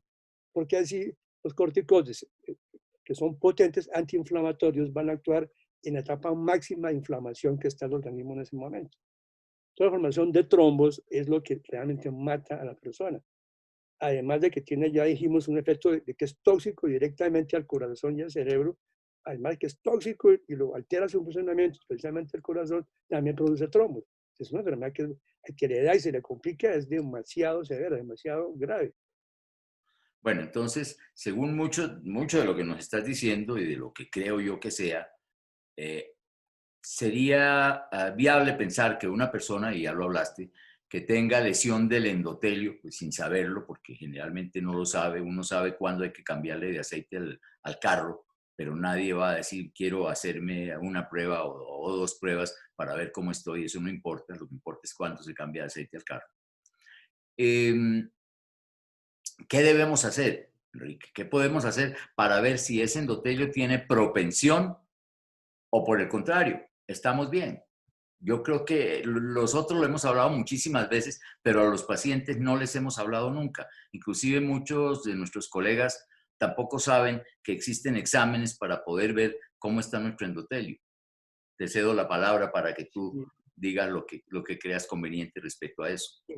Hay que colegas también y hay pacientes, pues ya tenemos una serie de escalas, de valores, sí, de escalas que nos puede predecir el riesgo de una persona a tener un desenlace, llámese infarto, accidente cerebrovascular o ataque cerebrovascular, en fin. Entonces, según la persona, su antecedente familiar, si la gente tuvo un infarto joven, por ejemplo, 65 años de edad, mujeres 55 hombres, si es obeso, si es hipertenso, si es diabético, si es fumador, en fin, si tiene factores de riesgo y según la edad de la persona, esas tablas, esas tablas nos van a dar un pronóstico de riesgo. Existen varias. La Framingham, está la europea, en fin, hay muchas. Más o menos todas ya están padronizadas, son similares, no es que una sea mejor que la otra. De pronto los que usamos o los que usan Framingham, es una escala que hay, esta escala nos ayuda a predecir mortalidad a 10 años. O sea, usted se va a enfermar o se va a morir, le va a dar un infarto o se va a morir. Las europeas, el score, son mucho más duras. El score sí es mortalidad. Usted se va a morir dentro de 5 años, tiene este riesgo que se muera en 5 años, habla más de mortalidad. Entonces, ¿este cuánto a qué va? A que con base en esas tablas es que estamos haciendo nosotros la prevención primaria. No es primaria para la gente de pacientes, es la gente que está caminando por la calle, que está haciendo su shopping felices, como se podía hacer, pero ya tiene un daño vascular. Ya está en riesgo de que tenga un infarto o un ataque cerebrovascular en los próximos 5, 4, 6, 10 años. Entonces, prevención primaria es esa población, detectarla y cambiarle su estilo de vida. Cambiando el estilo de vida, la persona puede regresar, su daño vascular, su daño arterial puede regresar. Pero hay un momento crítico en que cuando ya hay inflamación vascular, ya así la persona cambia su estilo de vida, se va a retrasar el proceso. Un ejemplo sencillo, la gente que es fumadora. Cuando la gente deja de fumar, el daño que ocasionó el cigarrillo no regresa, se queda donde está. Pero si yo dejo de fumar ya muy tardíamente, así deje de fumar, el enfisema, por ejemplo, sigue avanzando inexorablemente. Entonces, el punto es que la persona, entre más precozmente cambie su estilo de vida, entre más joven lo haga, el pronóstico va a ser mejor. Si yo empiezo a cuidarme a los 60 años, ¿ya para qué me cuido? Ya tengo mis arterias enfermas. Nosotros hicimos un estudio que lo llamamos a la ACC, a la Conferencia Americana de Cardiología, y fue coger grupos de personas sanas que iban a la consulta por otra cosa diferente, y aplicamos las tablas. Y después se hicieron 3 pruebas. Una fue buscando enfermedad en la carótida, tema media, que mis colegas saben qué es eso. Otro fue velocidad de pulso, cómo va la sangre circulando. La sangre va y una onda de rebote que vuelve, esa onda de rebote es la que más produce el daño vascular también, sobre todo en renales, secundarias y cerebrales. Y el otro fue la vasodilatación mediada por flujo, porque cuando yo someto el endotelio, cuando yo, por ejemplo, cojo un aparato de tensión y lo primo al máximo y obstruyo el flujo de la sangre por un tiempo definido, y después suelto la sangre, quito el manguito ese que toma la tensión, entonces la sangre sale a una velocidad brutal, y lo que se llama la fuerza de rozamiento, esa sangre cuando está circulando nuevamente por el vaso que estaba colapsado por el manguito, por el brazalete, va a hacer que el endotelio produzca óxido nítrico, y la respuesta va a ser vasodilatación, que uno puede verla o medirla en ese momento. Era probablemente más sensible para detectar endotelio disfuncionante antes de que yo tenga alguna enfermedad o tenga algún síntoma. Entonces, lo que decíamos hace un rato, si yo tengo una persona de 40 años, COVID positiva, aparentemente sana, no es obeso, no es hipertenso, no es diabético, y se le hace una prueba de esta velocidad mediada por flujo, y está alterada, o ya tiene carótida íntima media aumentada, o tiene ya una placa, esa persona es la que se puede complicar. Y ese es el punto importante, detectarlos antes de que exista el problema. Bueno, perfecto, Enrique. Yo creo que quiero darle la palabra a mis colegas. Estoy viendo, hay muchos acá, algunos puedo verlos desde acá, para si quieren hacerte las preguntas directamente o si quieren mandarlas escritas, aprovechemos. Pero antes de esto, déjame aclarar la idea. Dale. En el sentido que cuando nosotros aplicamos las tablas y calculamos el riesgo de las personas y le hicimos las pruebas que mencionamos ahorita, que la vasodilatación mediada por flujo, íntima media, en fin, y se movió la tabla. El que estaba en riesgo alto se quedó en riesgo alto o incluso bajó porque no tiene ninguna lesión de sus arterias. O lo más importante, los que estaban en riesgo intermedio, según las tablas, según el riesgo que hemos hablado anteriormente, si ya tenía placas, ¿qué quiere decir eso? Ya tiene enfermedad, que llamamos los médicos subclínica. Aún no se ha manifestado, no tiene síntomas, pero está propenso a hacer un infarto, un trombo en cualquier momento de la vida. puede ser la media hora del examen, o 5 años después, impredecible. Entonces, detectar por métodos no invasivos la función endotelial es lo que realmente determina el riesgo. Las tablas que hablamos hace un rato, el Framingham, estas cosas, son ayudas, pero hoy día ya sabemos con la evidencia que las tablas no son tan exactas como cuando se combinan con pruebas de función endotelial. Si yo tengo un riesgo intermedio, pero ya tengo un ateroma, paso a riesgo alto porque ya tengo una enfermedad vascular, mi endotelio ya está enfermo. Y como dijimos, el endotelio es ubícuo, está en todas partes.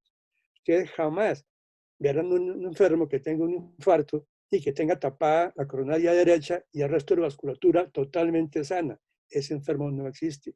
La enfermedad es sistémica.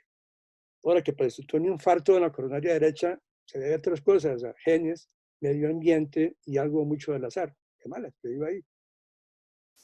Perfecto. Hace algún tiempo hablábamos, Enrique, y creo que lo pusimos en práctica, la medición o la alteración del endotelio. Tú estabas hablando de algunas pruebas de la reactivación vascular que nos mide y es una prueba que dura, yo no sé, no dura más de 20 minutos para hacerla uno.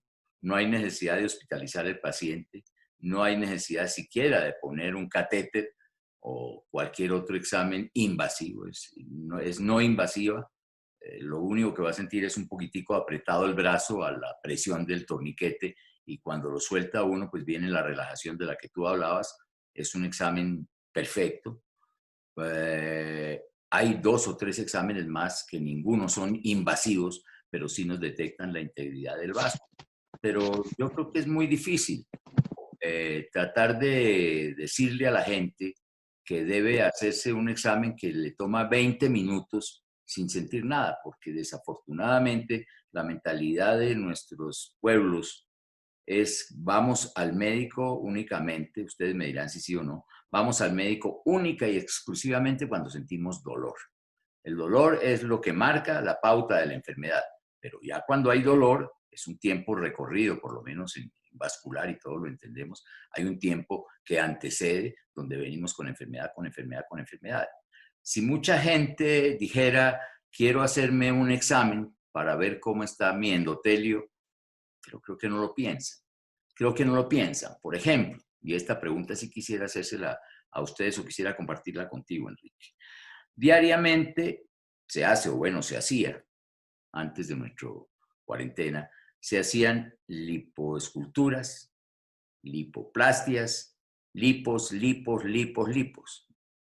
Se pregunta uno, le quitan grasa de la pared, pero nuestros colegas cirujanos plásticos, eso lo comentaba yo con un buen amigo, expresidente de la Sociedad Colombiana de Cirugía Plástica, mis buenos amigos le preguntan al paciente o se han detenido a pensar si esa grasa está en sus arterias también o no está. Yo no sé si esa pregunta nos la debemos hacer o si ellos dirían cada vez que voy a operar a un paciente, miremos a ver si las arterias coronarias no están llenas de grasa o las arterias mesentéricas en el abdomen y coronarias pues son el corazón, perdón la redundancia, pero estamos hablando para pacientes. ¿Qué crees tú de eso? Pues Jorge, lo que se ve cotidianamente, ya dijimos, la grasa en la barriga, la grasa abdominal, la grasa visceral, que están íntimamente correlacionadas, esa es la grasa que ya dijimos oxida, inflama y daña el endotelio. Primero que todo, un cirujano plástico por ética no debe operar a ningún paciente, pues hacer una lipo, si el paciente no ha cambiado su estilo de vida. No es que yo lo operé y quedó otra vez en unas curvas regias, pero no quedó sano, sigue siendo enfermo. Y a los 6 meses perdió la plática porque como siguió comiendo igual y su dieta inadecuada y sedentario, va a volver a algún problema. Entonces, por ética, el enfermo primero tiene que cambiar su estilo de vida. Y una vez que cambie su estilo de vida, ya ha perdido algún peso, si quiere que lo operen porque todavía tiene exceso de grasa, lo pueden operar. Poco se hace lamentablemente. Pero es lógico pensar, y la pregunta que hace Jorge es totalmente pertinente, perfecto, entonces me sacan la grasa de la barriga o de donde quieran que me la saquen, entonces automáticamente la grasa de las arterias desaparece por arte de magia. No, esa grasa queda. Y si no cambio mi estilo de vida, sigue aumentando esa grasa, así no tenga barriga. Ella ha quedado con un perímetro abdominal por debajo de 60. Perfecto, Enrique. Dos preguntitas más antes de que mis colegas, que veo que están tímidos hoy, los colegas que tengo ahí, o mis pacientes están tímidos. No es mucho lo que están preguntando. Me gustaría que mis pacientes o nuestros pacientes, que son los de ustedes también, hicieran algunas 2 o 4 preguntas o 10 preguntas, ojalá, antes de dejar de descansar al doctor, antes de seguir cansando al doctor Enrique. Aquí viene una pregunta que no sé si la contestas tú.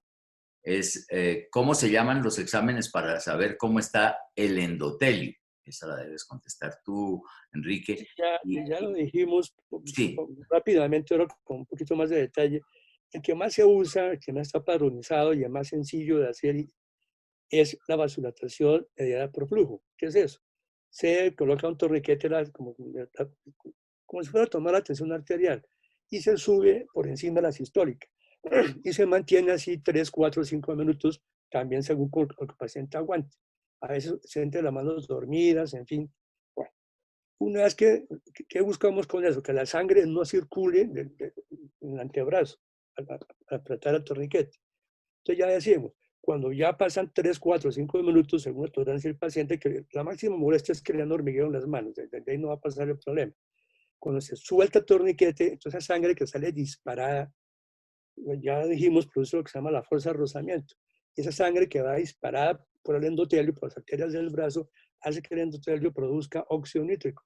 Pero con un aparatico no invasivo, con un duplex, el aparato que se ve perfectamente la arteria, ve uno facilísimamente que la arteria estaba colapsada, porque claro, no llegaba sangre, la arteria está colapsada. sí. Cuando llega ese chorro de sangre, automáticamente, mecánicamente lo dilata, claro, llega sangre.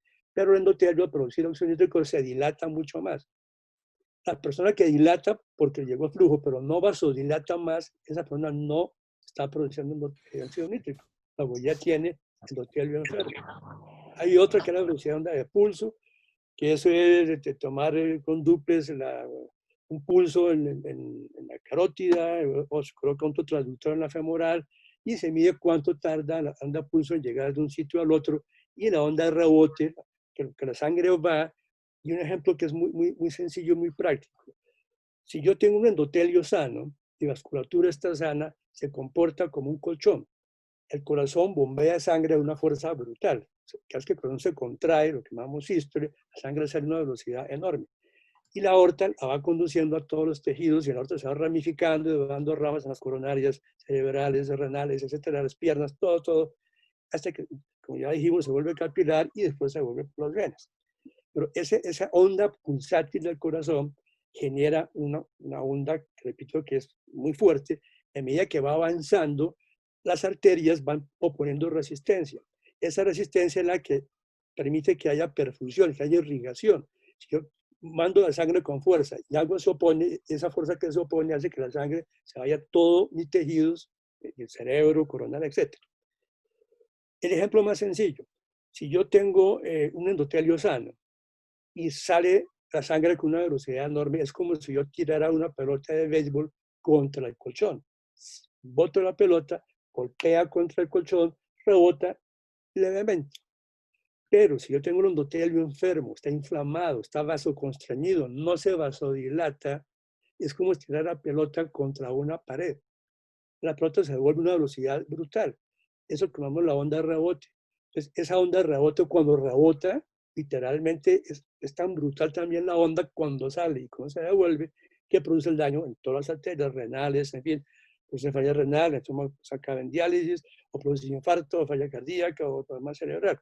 Entonces, es una manera también de poder, se puede medir con un método no invasivo, eso, a qué velocidad va la sangre y a qué se está regresando esa onda de rebote que mencionamos. Y el otro, que ya es también muy sencillo, no invasivo, porque ya es anatómico, es ya buscar o ver placas. Entonces, el sitio más sencillo de verlos en las carótidas. Con otro aparatito, con un mismo transductor, se mira cómo está la carótida, si está gruesa, en fin, si tiene placa. Si ya tiene placa, hemos dicho muchas veces, el endotelio es ubicuo. Si yo tengo placa en las carótidas, lo puedo tener en cualquier parte del organismo. Y si la tengo en la aorta, en la femoral, peor todavía. Esos 3 exámenes los 3 completos me van a confirmar 100% que ya hay endotelio enfermo, así yo esté regio, asintomático, feliz de la vida, pero ya tengo inflamación vascular. No hay duda, de eso no hay duda. Y le quiero dar la palabra un segundito a Raúl para que nos digas cómo se hace una medición, un grosor medio intimal. Hay dos preguntas. El grosor medio intimal, que nos expliques muy rápido, Raúl, cómo se hace, qué tan difícil es, y si quieren preguntar algo. Y la otra pregunta del millón, Enrique, es ¿cuánto valen los exámenes? Aquí la tengo, aquí la estoy leyendo. Esa no la contestas tú después de que Raúl nos diga qué es el grosor medio intimal carótidas. A ver, Raulito. Jorge, Sí, hay una técnica especial para hacerlo, que es simplemente ponerla en escala de grises. Usamos bastante zoom para poder ver bien la arteria. Estamos a entre 2 y 3 centímetros del bulbo carotídeo, que es donde se divide la arteria en dos, la carótida interna que va para el cerebro y la carótida externa que va para la cara, y en ese punto, a 2 centímetros de ese punto, vamos a buscar como la capa media, ¿sí? Con la media, la capa media con la íntima es la de adentro, ¿sí? Sería el endotelio, como nos estaba explicando el doctor Melgarejo, para que nuestros pacientes lo entiendan. Entonces, la capa de adentro de la arteria, ¿sí? Se mide esa capa con la capa media de la misma arteria. Y ese grosor medio intimal, que lo hacemos, como te decía, con el bien horizontal, la carótida, la arteria carótida que esté bien horizontal, medimos. Y cuando ya pasa de 1 milímetro es cuando empieza a haber un riesgo cardiovascular. Y por debajo de 1 milímetro todavía pues es normal. Y eso va aumentando con la edad. Precisamente como explicaba el doctor Melgarejo, se va engrosando ese endotelio con el paso de los años. Es decir, sí podemos, gracias Raúl, es decir, para Enrique y Raúl y todos los demás colegas y todos nuestros pacientes que posiblemente estén hoy con nosotros, definitivamente sí hay pruebas, sí hay exámenes. Es una de las preguntas que tengo aquí, si hay examen que pueda predecir. Entonces, ¿por qué nos esperamos hasta el final? ¿Por qué nos esperamos hasta que venga el infarto? Esa va para Enrique y ahorita Raúl, ahorita seguimos acá.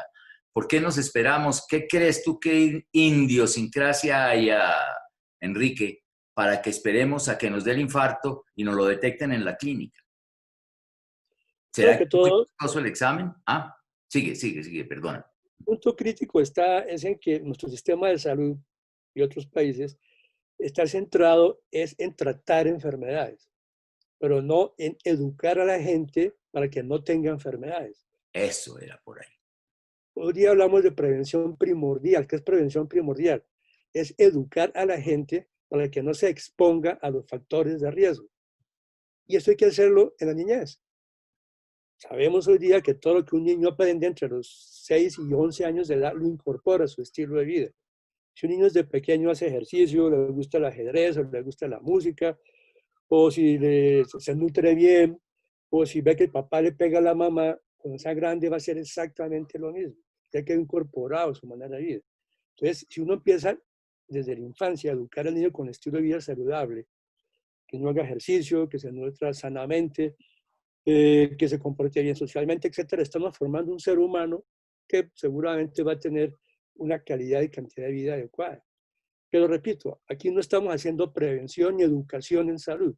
Estamos educando a la gente para, como dice Jorge, cuando me duele algo, voy al médico a ver qué me encuentro. La cultura del chequeo no la tenemos. Aún más, el sistema de salud es tan perverso que si yo como médico, o un médico de atención primaria, un médico general, a un paciente que está en riesgo, se dedica a darle una charla de 15 minutos, o sea, el tiempo de la consulta, que cada vez es más limitado, y le enseña cómo es un estilo de vida saludable, que los médicos lamentablemente somos pésimos comunicadores. Y en segundo lugar, el tiempo de la consulta ya no lo cooptaron, lo redujeron al máximo 7 minutos. Uno, ¿cómo diablos le explica a un paciente qué es un estilo de vida saludable? Y supongamos que un médico lo haga. Si va a llenar el RIB o a facturar la consulta, no existe. En Colombia no existe la consulta ICE prevención. Eduque al paciente no existe. diagnostiqué hipertensión, no sé qué falla cardíaca y eso es lo que vale. ¿Tú crees, Enrique, que con lo que estamos haciendo, ahorita les pregunto a todos mis colegas, con lo que estamos haciendo de educar al paciente, de tratar de hablarles lo más sencillo, porque no es, para los que nos están oyendo, no es fácil traducir del idioma médico al idioma común y corriente, por llamarlo así, no es sencillo, es difícil porque pues toda la vida nos han acostumbrado a que llamemos nosotros donde la parte de atrás de la rodilla, nunca decimos la parte de atrás de la rodilla, sino decimos el hueco popliteo, cosas así por el estilo, hablamos otro idioma definitivamente.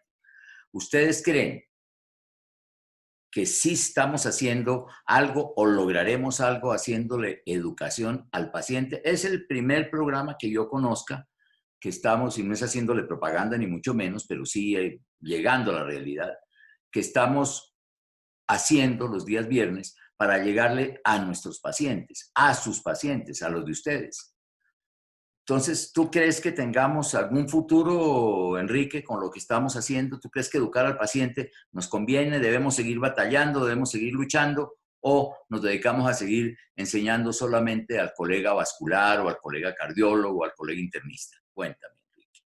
No, tú tienes la razón absoluta en el sentido que si no educamos al paciente, no estamos logrando que él tome conciencia de algo que es muy importante, que es la cultura del autocuidado. El que debo cuidarme soy yo. Las pepas no me curan a mí. Yo puedo tomarme el medicamento que me mandó el médico, pero primero, si no me lo tomo como él me dijo, o lo tomo regularmente. O segundo, si me tomo las pepas y sigo en mi mismo estilo de vida, comiendo chunchullo, sentado en una poltrona, estresado, no estoy haciendo absolutamente nada. Y hay un punto que, como hay colegas también médicos acá también, en lo que hoy día se está propendiendo, es el concepto de coaching en salud. Los médicos somos pésimos comunicadores. ¿Por qué? Creo que todos que estamos entrenados, como dijo Jorge, en un lenguaje médico bastante complejo que el paciente no nos entiende muchas veces. Entonces nos limitamos, como vemos un paciente que está en multirriesgo, tiene muchos factores de riesgo, si mire, ¿sabe qué? No fume, no coma grasas, haga ejercicio, no se estrese, tome esta pepa y nos vamos en 3 meses. Chao. La gente queda, soy hipertenso, soy diabético, pero ¿qué es hipertensión? ¿Qué es diabetes? ¿Qué es colesterol? Ni idea. Entonces el médico no le comunica al paciente, no le enseña qué es el colesterol, qué es la hipertensión, por qué se puede complicar con un infarto, con un derrame cerebral, etcétera. No lo hacemos. Entonces tenemos que empezar a educar al médico para que le transmita al paciente y que el paciente entendiendo, como estamos hablando, tratando de hablar acá en un lenguaje sencillo, entienda el porqué de las cosas, tome la conciencia y la cultura del autocuidado. Porque si yo no me cuido, ¿quién me va a cuidar a mí? Y las pepas no son milagrosas. Y como sabemos también, en muchos pacientes tienen efectos secundarios, o el paciente no tiene adherencia al tratamiento y el fracaso final, ¿cuál va a ser? Que el paciente acaba ya complicado con un desenlace de cuidado intensivo o en el cementerio. Perfecto, Enrique. Magdiel, si todavía estás, cuéntame en México, ¿qué pasa? ¿Tiene el mismo criterio nuestro que tenemos en Colombia? Es lleguemos a la institución cuando estamos enfermos, y esa es la primera pregunta que te haría, y la segunda que le hice a Enrique, que te la hago a ti. ¿Tú crees que estamos haciendo educación para el paciente y que debemos seguirla haciendo? Jorge, estamos en lo correcto. Un paciente me dijo, oiga, doctor, ¿usted por qué me habla así con ese lenguaje? ¿Es para cobrarme más caro? Sí. Claro que no, por supuesto, ¿verdad? Pero eso me enseñó a mí que estábamos haciendo mal. Te quiero comentar que el mejor chicharrón que he comido es allá en Colombia. Un día pasamos a comprar chicharrón a un pueblo y fuimos comiendo chicharrón. Pero ya no lo quitó el doctor Melgar. No, dile que no lo prohíba, que no lo prohíba. De vez en cuando es rico, es delicioso. De vez en cuando, vamos a tomar estatinas, doctor, pero ese chicharrón de ahí es muy bueno. En tercer lugar, creo que sí estamos en lo correcto porque le tenemos que enseñar al paciente a identificar los signos y los síntomas antes de que se ponga grave la situación y que nos llame y que nos diga, así como lo estamos haciendo ahorita en la consulta por teléfono. Y antes que nada, también quiero felicitar al doctor por su exposición amplísima, perfecta. Yo estoy muy entretenido y estaba pensando en hacerle una pregunta. Doctor, a ver, ¿qué piensa usted? Fíjese que en el Hospital Central Militar, un oficial de aquí de México, Perdón, los presento. Coronel Enrique Melgarejo y Coronel Magdiel Trinidad Magdiel Vasco, Trinidad. en Perdón. el Hospital Militar, un oficial que es de fisioterapia inventó un dispositivo que oxigena a los pacientes, pero con oxígeno les da como presión positiva a 40 grados centígrados. Y están sacando el permiso, están haciendo ya, lo están aplicando bastante en el hospital militar, no para realmente ya para pacientes graves, sino para pacientes inflamados. Piensan que tal vez esa temperatura puede matar el virus. Hoy estaba yo leyendo, inclusive ya salió en el periódico, solicitaron aprobación a la COFEPRIS, al oficial creo que le dieron un ascenso por méritos, pero está en estudio todavía, no tiene todavía una casuística contundente. ¿Qué me podría decir, doctor, de eso? Porque creo que al rato se va a diseminar esa idea. Sí, es totalmente válida y plausible, y de hecho ya se está haciendo. ¿En qué sentido? En que ya lo dijimos, de cada 10 pacientes con ventilador, tan solo 2 salvan. Sí. Y ya lo dijimos también, un pulmón que está inflamado, trombosado, meterle presión y volumen, pues imagínense el problema. Entonces lo que está haciendo ahora es, antes de intubar, meter oxígeno a presión, una especie de CPAP, ¿de acuerdo? Sí. Oxigenar más la persona. Porque uno de los problemas que tiene el COVID-19 es que también ataca la ferritina, una enzima que, como ustedes saben, transporta el oxígeno. Entonces el paciente puede estar normal, pero saturando muy bajo, o sea, el oxígeno está en la sangre muy bajo. Entonces, meter oxígeno antes de intubarlo, y lo que sí usted dice muy cierto, el calor. Este virus sí es termodependiente. Entonces, a una temperatura alta, meter oxígeno a presión es una manera lógica y plausible, repito, de tener que intubarlo precozmente y, en vez de ayudarlo, de pronto complicarle más las cosas. Hoy ya la intubación se está dejando para casos ya, cuando ya está asfixiado, está muriendo ahogado, intubémoslo porque se va a morir, a pesar de verlo morir a falta de oxígeno. Pero es cierto, oxígeno a presión, hay que subir oxígeno, que la ferritina está en el piso. Y el calor es una buena. Calor. Sí, húmedo y caliente, y parece ser que le está dando resultado. No sé si esa temperatura sea suficiente para matar el virus o también mata la célula. Eso es lo que el estudio demostrará, porque Sí. no hay un dato que diga este virus muere a tal temperatura, no, pero sí es termosensible. Eso sí, por eso era que incluso Trump decía que por eso ultravioleta en la garganta para matar al virus. Ahora, para que los pacientes se entiendan, el término del estudio de íntima media es decirles que vamos a medir el grosor del endotelio, ¿está bien? Sí, correcto. Sí, ¿verdad? Para decirles, le voy a medir el grosor del endotelio para ver cómo está. Correcto. Eso mide el grosor. Y el tensiómetro, la medida por flujo, mide la función del endotelio. Sí, es de la prueba de vasodilatación por liberación de óxido nítrico. Correcto. Es un poquito, se necesita tiempo y reproducirla bien para que salga. Sí, nos toca hacer, sí, no gastan, ya con experiencia, 20 minutos se hace la prueba. Sí. Y es la más sensible de todas, la más rápida, la más sensible. Sí, muchas gracias, doctor. Pues siga adelante, usted sabe mucho, hay que oírlo más. Enrique va a estar muchas veces con nosotros, es un excelente y eminente cardiólogo que respetamos y queremos muchísimo, y estoy seguro que hay muchos de estos programas que es el momento, Enrique, para decirlo, que debemos seguir haciendo pruebas, o no seguir, sino ahora sí con todo el empuje a hacer las pruebas de endotelio, con toda la fuerza que muchas veces nos sentamos los dos y planeamos y hablamos y dijimos vamos a trabajar en endotelio. Claro, sobre todo que la persona que, repito, sea portadora y el temor, el susto es, me voy a morir, me va a dar la parte dura de la enfermedad. ¿Cómo yo puedo adelantarme a eso? Si tengo un endotelio sano, lo más seguro es que no me vaya a complicar. Si tengo un endotelio enfermo, si tengo placa íntima media, íntima media aumentado, La concentración me da flujo alterada y tengo ya una pulso alterada. Si tengo ya evidencia que tengo lo que yo enfermo, hombre, cuídese porque usted sí no salga a la calle. Pero para acabar, ¿qué tenemos que hacer cuando estamos en esta situación del confinamiento? Esto está empeorando más las cosas. Primero que todo, la gente tiene miedo que le dé el virus, lógicamente, que no sabe qué le puede pasar. Yo caeré en ese 10% que me va a morir. Yeah. Segundo, convivir con nosotros es terrible. Ustedes saben que los divorcios se dispararon en China, en Italia también, en todas partes, aquí también. La violencia intrafamiliar terrible. Y entre más asesinada la persona, entre menos espacio vital tengan, el conflicto es mucho más complejo. Es convivir con los seres humanos, así sea nuestra propia familia, no es fácil. Tenemos que aprender a ver a los otros en sus zapatos. Tenemos que aprender a ver a otra persona en los ojos, ya que poco podemos hablar porque tampoco nos dejan ver la cara ni abrazarlos, podemos mirarlos y preguntarle cómo amaneció hoy, cómo se siente hoy, escucharlo. Tenemos 2 ojos, 2 orejas y una lengua.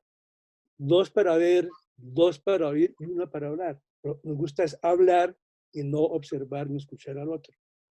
Y un punto muy importante, el miedo. El miedo es lo peor que podemos hacer. Si vivimos todo el día atemorizados, ¿qué me va a pasar? ¿Me voy a enfermar? ¿Si mi hijo se va a enfermar? ¿Mi papá se va a enfermar? Es lo peor que se puede hacer. Todo lo que dijimos, y quiero insistir para terminar, lo más importante es la actitud mental y el poder del ahora, estar concentrado en el ahora. Si tiene un hobby, hágalo. Si no tiene, invénteselo. Piense positivamente. Oiga un noticiero al día, ojalá el menos tóxico de todos. Y lea el periódico, si acaso, un periódico al día. Usted se pega al radio todo el día o al televisor, o a ver cuántas noticias les llega. Como dice, ojalá vamos a quedar intoxicados, con miedo, pánico, deprimidos, y así nos afecta más. Y al estar encerrados en la casa, nos hace falta una vitamina, que es la vitamina D y la vitamina N. La vitamina D es la que se fija el calcio al hueso y la falta de vitamina D3 propende a osteoporosis, huesos muy frágiles como cáscara de huevo, prácticamente una caída, fractura de cadera, se complica la cosa.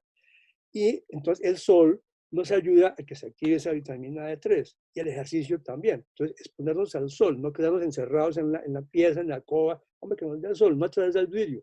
Ya a los viejitos nos dieron permiso de salir, media hora, sí, cosas absurdas de gente que son politiqueros, pero que no saben la fisiología, están mal asesorados además de eso. Y hablar de la vitamina N.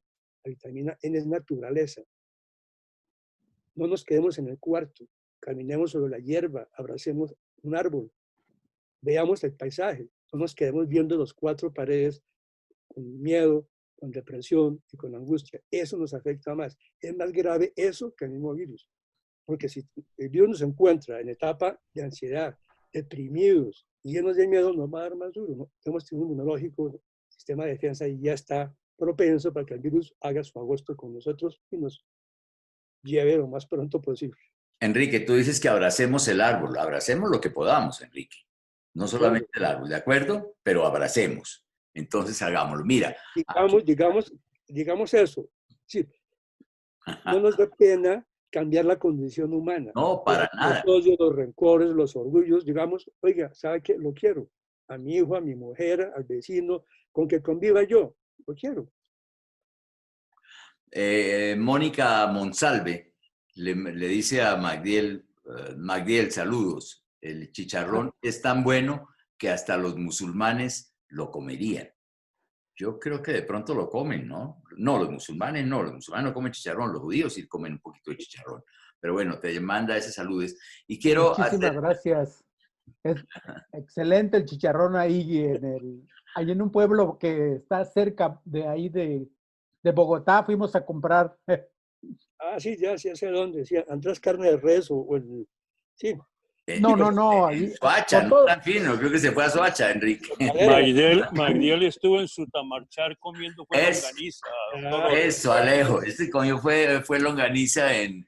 ahora, pero que quede claro, si yo me como un chunchullo todo. o un chicharrón de vez en cuando, no me hace daño. Pero esto es como una cuenta bancaria. Si yo me metí una bandeja paisa el domingo de almuerzo, hombre, fue el día del padre, bueno, esa noche me como una saladita de frutas o como una ensalada de verduras. Pues luego por la noche a meterme otra comida grande, terrible. Es como si yo meto muchas calorías de noche, le bajo para que el organismo no acumule ese exceso de calorías tóxicas. No es que prohibido comer chicharrón, prohibido comer morcilla, prohibido comer X cosas. Usted coma lo que le provoque, pero Sí. modulado. Enrique, aquí hay una pregunta. Les prometo que ya vamos a terminar. ¿Qué culpa? La culpa no la tengo yo de demorarme, la tienen ustedes por ser unos excelentes speakers, por ser unas personas que saben muchas cosas y no quiero dejar cortado a mis pacientes y a los colegas que están con nosotros también, porque a la hora de la verdad todos tenemos derecho a conocer un poquitico mejor las cosas. Al doctor Víctor Castrillón, un saludo cordialísimo, grande Víctor desde acá. Es un excelente médico y abogado. Te manda a decir buenas noches o nos manda a decir, qué gran placer, Víctor, saber que estás por acá. ¿De dónde sale el tiempo calculado de la expectativa de vida del virus? ¿Y qué opina del uso de desinfectantes a granel en las calles, las vías, los vehículos, incluso aplicaciones sobre las ropas, cuando ni siquiera en general por cultura hacemos un manejo adecuado de las basuras? Es una pregunta extraordinaria. Enrique, ahí estamos contigo. Es decir, lo que es cierto es que este virus, dijimos al comienzo, es un virus que no es muy pesado. Perdón, es muy pesado, no muy liviano, a diferencia de otros coronavirus y otros virus. Entonces, cuando la gente escupe o tose o estornuda, ese virus, como es pesado, cae al piso. No va lejos, pero es que 1 metro se calculó que es lo mínimo que yo estoy protegido, que me pega el virus y yo lo inhale. Ahora, no hay estudios que han demostrado cuánto dura el virus encima del escritorio o en el piso de la calle o en un pomo de una cerradura. No hay estudios, además es muy difícil hacerlo. Lo que se hace son promedios de más o menos cuánto es cuando una persona se ha contaminado, cuando estuvo en un sitio, en una oficina, o en fin, se contaminó en un Transmilenio, en un bus, en fin, en un camión, en fin. No, lo que sabemos es que los virus no son de vida larga. Las bacterias sí, las bacterias pueden durar de millones de años. Pueden ser fósiles, las bacterias inclusive, los virus no. Entonces, realmente lo que pregunta el colega, desinfectar las calles no tiene sentido. Eso es botar la plata. Lo que es importante es, si yo salgo a la calle, voy a tener unos zapatos para andar por la calle. Llego a mi casa y me quito los zapatos, los pongo en una palangana, no sé, que tenga alcohol, cualquier desinfectante, y pongo los zapatos encima. No tengo que meter los zapatos dentro de una olla de alcohol, no. Simplemente la suela nomás. Pero no debo meter el virus en la casa. Porque es malo llegar de la calle con los mismos zapatos y andar en toda la calle, en toda la casa con los zapatos en la calle contaminados. Lo repito, que el virus dure 7 días o 48 horas en la calle, eso no se ha medido. Pero sí, por higiene, por lógica, por plausibilidad, es prudente no meter el virus en la casa. Y repito, fumigar las calles no tiene sentido. Las cosas que tocamos con las manos sí, porque ya dijimos al comienzo, el virus entra por los ojos, por la nariz o por la boca. Entonces, frotarme los ojos o cada rato tomarme las manos por la cara es deleterio, es cuando entra el virus. Y ojo con lo que voy a decir, esto es para la comunidad, para los pacientes, es muy importante lo que voy a decir. Hablamos de la importancia del tapabocas, mal llamado tapabocas, es nariz y boca. ¿Qué hace la gente? Se le escurre y no, que todo para ponerse, empezamos por el comienzo. Cogen el tapabocas con las manos sin alcohol, sin haber echado alcohol o jabón, ya las manos contaminadas probablemente, cogen el tapabocas, se lo colocan y ya al tocar el tapabocas ya lo impregnó a virus. Para quitárselo la misma cosa, quítese las tirantas y colóquese las tirantas, pero no toque el tapabocas. Y como se le escurra, al subírnoslo, ahí estamos contaminando los virus que están pegados en tapabocas, lo estamos cogiendo en la mano. Terrible. Y cuando van a toser, no como están acostumbrados, hay que hacerlo de esta manera. Que si yo todo se pongo la mano, se va al vecino, estoy pasando los virus que acabo de discutir cuando tosí. Son detalles tan triviales que nuestro sistema de salud, hablábamos hace un momento de eso, no educan a la gente, la atemorizan, buscan la enfermedad, pero no han hecho una campaña de cómo usar un tapabocas, de cómo aprender a toser, de cómo usar los zapatos adecuadamente en la calle y dejarlos en la puerta de la casa. Eso no lo enseñan. Perfecto, Enrique. Yo creo que entonces, no ¿En el sé, refrigerador cuánto dura ¿El qué? congelado el virus? Si algo viene contaminado y lo mete al refrigerador. Bueno, el virus sí, pero para temperaturas ya nevera, no, se muere rapidito. Se muere rapidito. Es un ser biológico, a fin de cuentas, y no tiene DNA. Es que tengo unas cervezas frías ahí, doctor. Los voy a guardar para cuando cuando estemos juntos. Los voy a guardar ahí para todos ustedes. Alejandro, unas cervezas que tengo, Panicio. Alejo se cayó. Espere, no se vaya, Magdiel. Espere un segundo. No se vaya, que le tengo que dar una noticia. Espere, Magdiel, no se vaya. Alejo, ¿qué se hizo? ¿Se fue? Aquí estoy, no, aquí estoy. Que tengo unas cervezas para ustedes. Virus free. Gratis. Listo, Magdiel, Con guarden. chicharrón, con chicharrón. ¿Cuál? ¿La Corona? ¿La cerveza Sí. Corona? No virus, sino Corona nada más. No, Corona nada más. Corona. El virus ya La se lo coronavirus quitamos. no la queremos, la Corona, que es muy buena. Sí. Listo. Alejo, ¿por qué tan callado? Cuéntame. No, porque estoy oyendo aquí al doctor Jorgito, al doctor Melgarejo. Yo también soy del militar de la misma época, el doctor Melgarejo, pero no oficial, no fui coronel. Yo fui simplemente un raso puro. No, felicitarlo, doctor Melgarejo, porque de verdad el importante es oír cómo este problema que tenemos hay que afrontarlo, pero con una realidad académica, una realidad vigente, y no es todo lo que ustedes están diciendo del mundo que nos bombardea por noticias. Hoy estoy leyendo ahorita que están muriendo en Colombia un paciente cada 15 segundos, algo así por el estilo. Están sacando esa noticia hoy del coronavirus. Pero no, pues, permítame felicitarlo, doctora Melgarejo, de verdad, por aquellas épocas de estudios en el militar, que creo que compartimos Ya mismas viendo épocas. cara, sí recuerdo, claro, perfectamente. Sí, claro, ya era de cirugía general en aquella época, Claro, con Leiter. claro. Mis queridísimos colegas, yo ya les voy a dar las gracias, no todavía, gracias Alejito. Señor. Jorge, la primera vez que fui a Colombia fuimos al hospital militar y al casino militar. Yo estaba muy joven, Magdiel, no me acuerdo. Sí, no, fuimos al hospital militar a una sesión ahí con Lecter hace muchos años. Me quedó un recuerdo muy bonito de esa visita al hospital. Qué bueno, Magdielito, me encanta. Doctor Ulloa, Sí. Ulloa, ¿me permite saludar? Yo soy Mónica Monsalve. Sí, Mónica, bienvenida, ¿cómo está? Saludos, doctor Magdiel. Con respecto al chicharrón es porque los musulmanes no comen cerdo. Y ahí estaba el chiste, que son tan buenos que hasta los musulmanes comen. Yo se lo entendí, Ok, yo se lo entendí, perfecto. claro, yo se lo entendí. Gracias, ya lo entendimos, sí. Doctor Enrique, muchísimas gracias. Me parece, lo felicito. Ha sido muy enriquecedor todo lo que ha dicho. He aprendido mucho con usted y en parte quería resaltar que los consejos que ha dado, aparte de ser sabios, los respalda incluso literatura que he leído. A mí me gusta leer muchos libros de salud. De hecho, El poder de la hora de Eckhart Tolle lo recomiendo en esta época, bueno, para que lean mucho.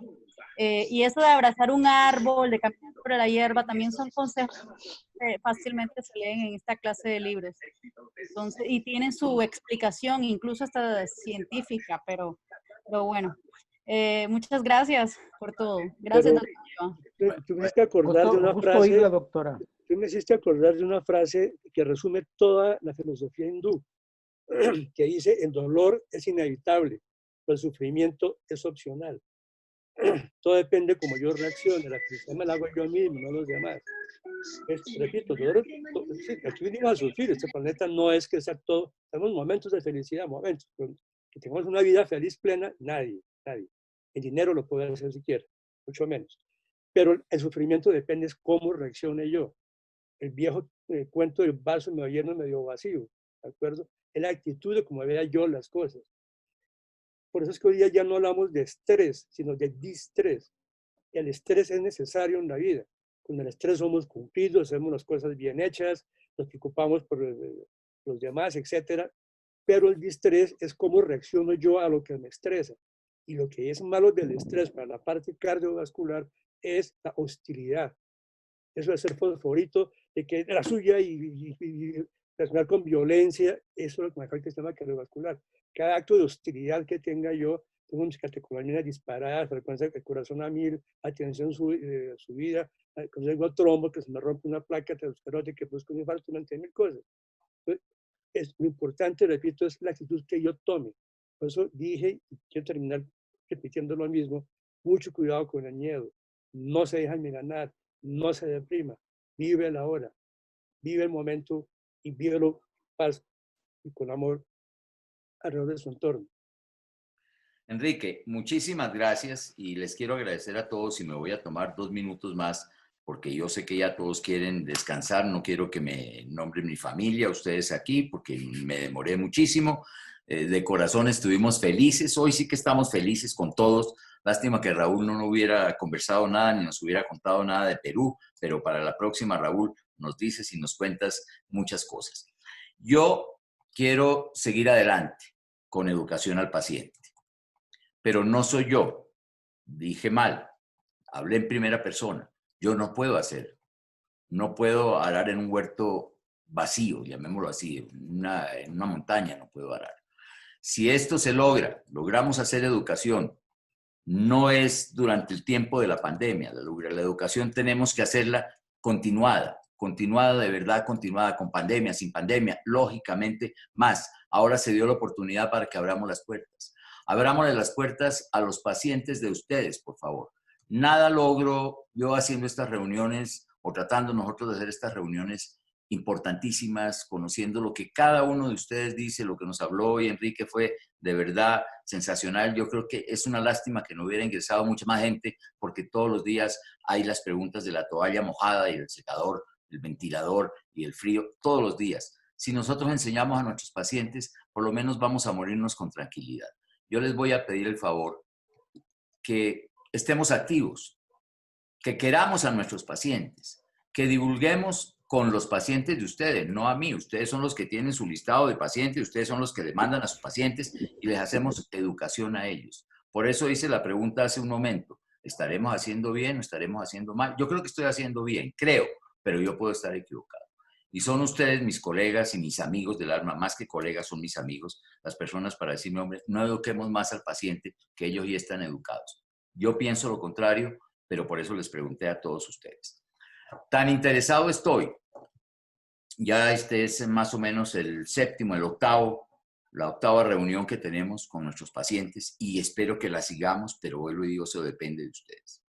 Hoy se planteó con mis colegas latinoamericanos, con Argentina, con Brasil, se planteó con Chile, hacer la Asociación Latinoamericana de Pacientes con Enfermedad Arterial, / venosa, enfermedad arterial y enfermedad venosa.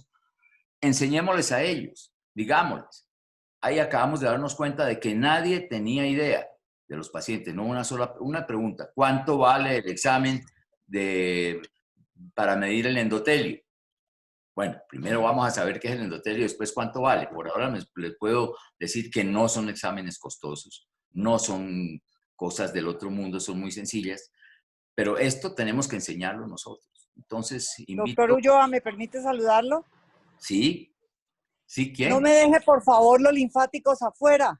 Para nada. Pacientes con enfermedad vascular, venosa, arterial y linfática, profe. Usted Correcto. que me enseñó tanto linfático y por usted me enamoré, acuérdese, cuando me llevó a Bogotá a aprender de linfáticos. Pues no me deje los linfáticos afuera. No, le prometo que no se los dejo. Ahí vienen y Alejo es el primero que me echa piedra, no, y se pone bravo porque me incluya linfáticos aquí, Alejo. ¿Qué dice? No le estoy oyendo nada, Alejito, pero bueno, lo vamos. Que me fue, no, ni más faltaba ahorita. Bueno. Eso ya lo habíamos hablado y lo teníamos presente para hacer las charlas pertinentes de linfáticos. Es contigo, es correcto. Entonces, les pido a todos ustedes. Gracias. Les pido a todos ustedes que colaboremos, que estemos los viernes con sus pacientes. Quieran un ratico a sus pacientes, dedícanles un poquito de tiempo y cuando quieran me llaman, me dicen, mire, yo quiero hablarle a mis pacientes, o sea, los de ustedes. Quiero hablarles, quiero decirles de esto y esto y esto. Doctor Ulloa. Sí, señor. Doctor Panizo. A la final les pude arreglar solamente para agradecerle al doctor Melgarejo, hay una cosa que es importante que lo comentaron para terminar, por mi parte, lástima que no pude hablar antes, que estos estudios de prueba de función endotelial hay que comenzarlos temprano, a los 25 o 30 años, porque a los 60 años ya no sirven para nada. A los 30, 35 años podemos cambiar la evolución de la enfermedad, pero cuando el paciente ya tiene 55 o 60 años ya no podemos hacer nada. Gracias. Bueno, yo difiero un poquitico con el doctor Panizo, lo respeto, ya estamos hablando de medicina.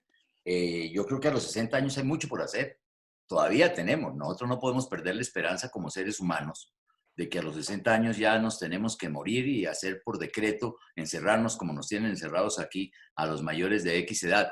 Todavía, si vemos que el endotelio está muy alterado, por lo menos podemos decirle, hombre, viva 8 días más. No, detenerlo sí, pero ya no podemos revertirlo, así como los fumadores. No, definitivamente no, pero ¿qué piensa Enrique de esto? No, realmente es cierto. El endotelio, a lo mejor, con eso al final, al revés. Hay un síndrome nuevo que se llama síndrome EVA, Early Vascular Aging, o sea, envejecimiento vascular precoz. La gente joven, o el niño, el adolescente, el joven, que tiene un estilo de vida inadecuado, ya empieza a tener endotelio disfuncionante, endotelio enfermo, inflamación, oxidación, proliferación, en fin.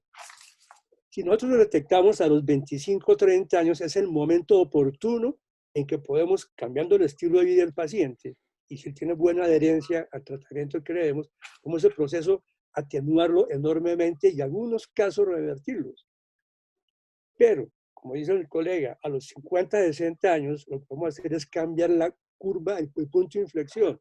El paciente inexorablemente ya tiene un daño que lo va a matar antes de lo programado genéticamente cuando nació. Lo que sí podemos es agregarle un poco más de años antes de que se muera si no hubiera cambiado el estilo de vida. Lo que podemos hacer es prolongar un poco la cantidad y ojalá la calidad de vida. Pero cuando ya hay endotelio, ya hay endotelio disfuncionante demostrado, que tiene ateromas, aterosclerosis subclínica, porque tiene un endotelio que no se vasodilata por flujo, ese paciente ya el daño es irreversible. Podemos es con cambios terapéuticos de estilo de vida y con terapia farmacológica tratar de atenuar o retardar más ese proceso, porque vuelva a tener un endotelio sano a los 15 a 20 años, jamás. En cambio, la gente sana, aquí viene un pequeño, como hay pacientes ahí oyendo, usted recuerda mucho el problema que hubo con los estrógenos. Los estrógenos prevenían el infarto en las mujeres, que era una maravilla, y fue el boom y todas las mujeres tomando estrógenos después de la menopausia, y los estudios que demostraron, en el WHI y el HERS, etcétera, que se morían más que tomaban estrógenos. Porque la mujer que llega a la menopausia sana, con endotelio sano, ella sí puede tomar estrógenos, que estaban satanizados. El péndulo volvió. Pero si la mujer llega a la menopausia con endotelio enfermo, los estrógenos le empeoran más el problema. El punto crucial es, yo con endotelio sano puedo vivir más años sanamente. Con endotelio enfermo, ya mi pronóstico tiene dos caminos. Si no cambio mi estilo de vida, si no cambio o no me hago una adherencia al tratamiento, mi fin va a ser inexorablemente muy precoz.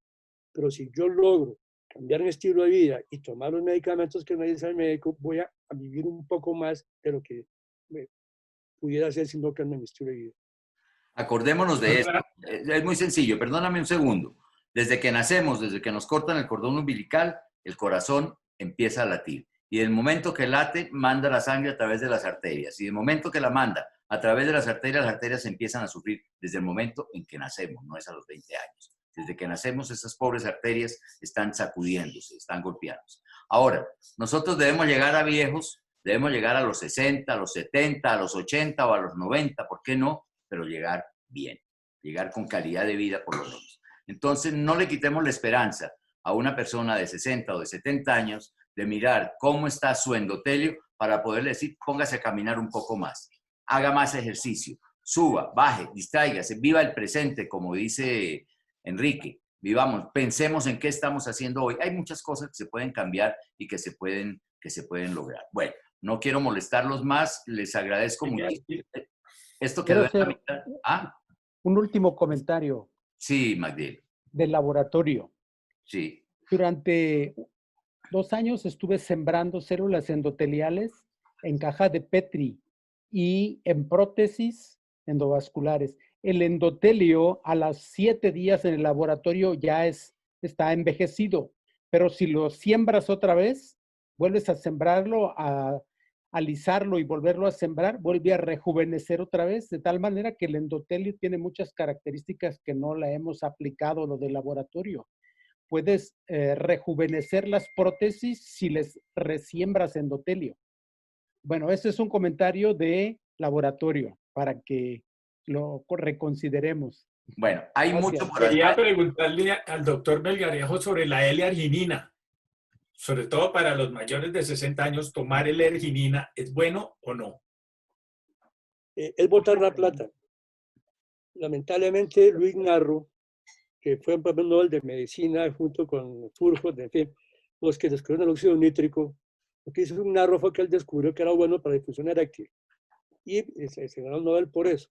Pero Luis Narro, ustedes se dieron cuenta, en ningún congreso científico lo volvieron a invitar. Él se volvió socio de Herbalife, ¿es? Herbalife, sí. Herbalife, correcto. La L-arginina es un precursor del óxido nítrico. Es la cadena fundamental de donde se desprende el óxido nítrico, hemipesítico, en fin, bueno, no rodemos la piola. Es el aminoácido que estimula la producción de óxido nítrico, punto. Es un aminoácido. Si yo me lo tomo, el ácido clorhídrico del estómago automáticamente lo destruye. Y no hay ningún estudio, o mejor, ha habido estudios y ninguno ha demostrado que tomar la L-arginina o inyectar la L-arginina, que no se puede, costosísimo, prolongue o mejore el estudio funcionante. Es botar la plata. Por eso un Narro quedó vetado en todo el planeta como científico y como Nobel de Medicina, como mentiroso. Enrique, muchísimas gracias. Yo creo que no la debes. Si a todos les parece, nos hacemos otra reunión en, no sé, en 15 días, en 20 días, y seguimos dándole el tema porque creo que es la primera vez que me están diciendo, bueno, ya está bien, cortémosle ahí. No quisiéramos cortarle. Pero Enrique, quiero agradecerte, de verdad, hiciste tú grande esta reunión de hoy, y no solamente tú, además de tu figura, de tu persona, todos los amigos que están aquí, Alejo, Magdiel, Raúl, el otro Raúl, bueno, absolutamente todos, y no sé quién más se me queda entre el tintero, les doy las gracias de corazón, y yo creo que nos vamos a encontrar antes de tiempo, aclarándole toda esta cantidad de dudas que tienen nuestros queridos pacientes. Les agradezco muchísimo nuevamente, les deseo lo mejor. Yo sé que terminamos un poquito en punta, pero el tiempo nos lo está exigiendo así. Les agradezco. Tenga buen fin de semana. Igualmente. Un fin de semana hermoso. Gracias absolutamente a todos, a Magdiel. Y yo creo que nos juntamos, Enrique. ¿Tienes inconveniente que volvamos a hacer, agrandamos esta reunión? Con este confinamiento, el tiempo hay que aprovecharlo lo más que se pueda. Bueno, me parece perfecto. Entonces, muchísimas gracias, Enrique. Muchísimas gracias a todos. Ya se las di personalmente a todos los que están aquí. Raúl, gracias. Feliz noche a todos. Muy amables. Bueno, buenas noches. Alejito, buenas noches. Lo mismo a todos, doctor Melgarejo. Un gusto volverlo a saludar. Que esté muy bien, bonito. Un abrazo. Me alegro mucho volverlo a ver. Sí, señor, lo mismo. Muy amable. Esté muy bien. Feliz noche para todos. Muchas gracias. Feliz noche. Luego. Feliz noche.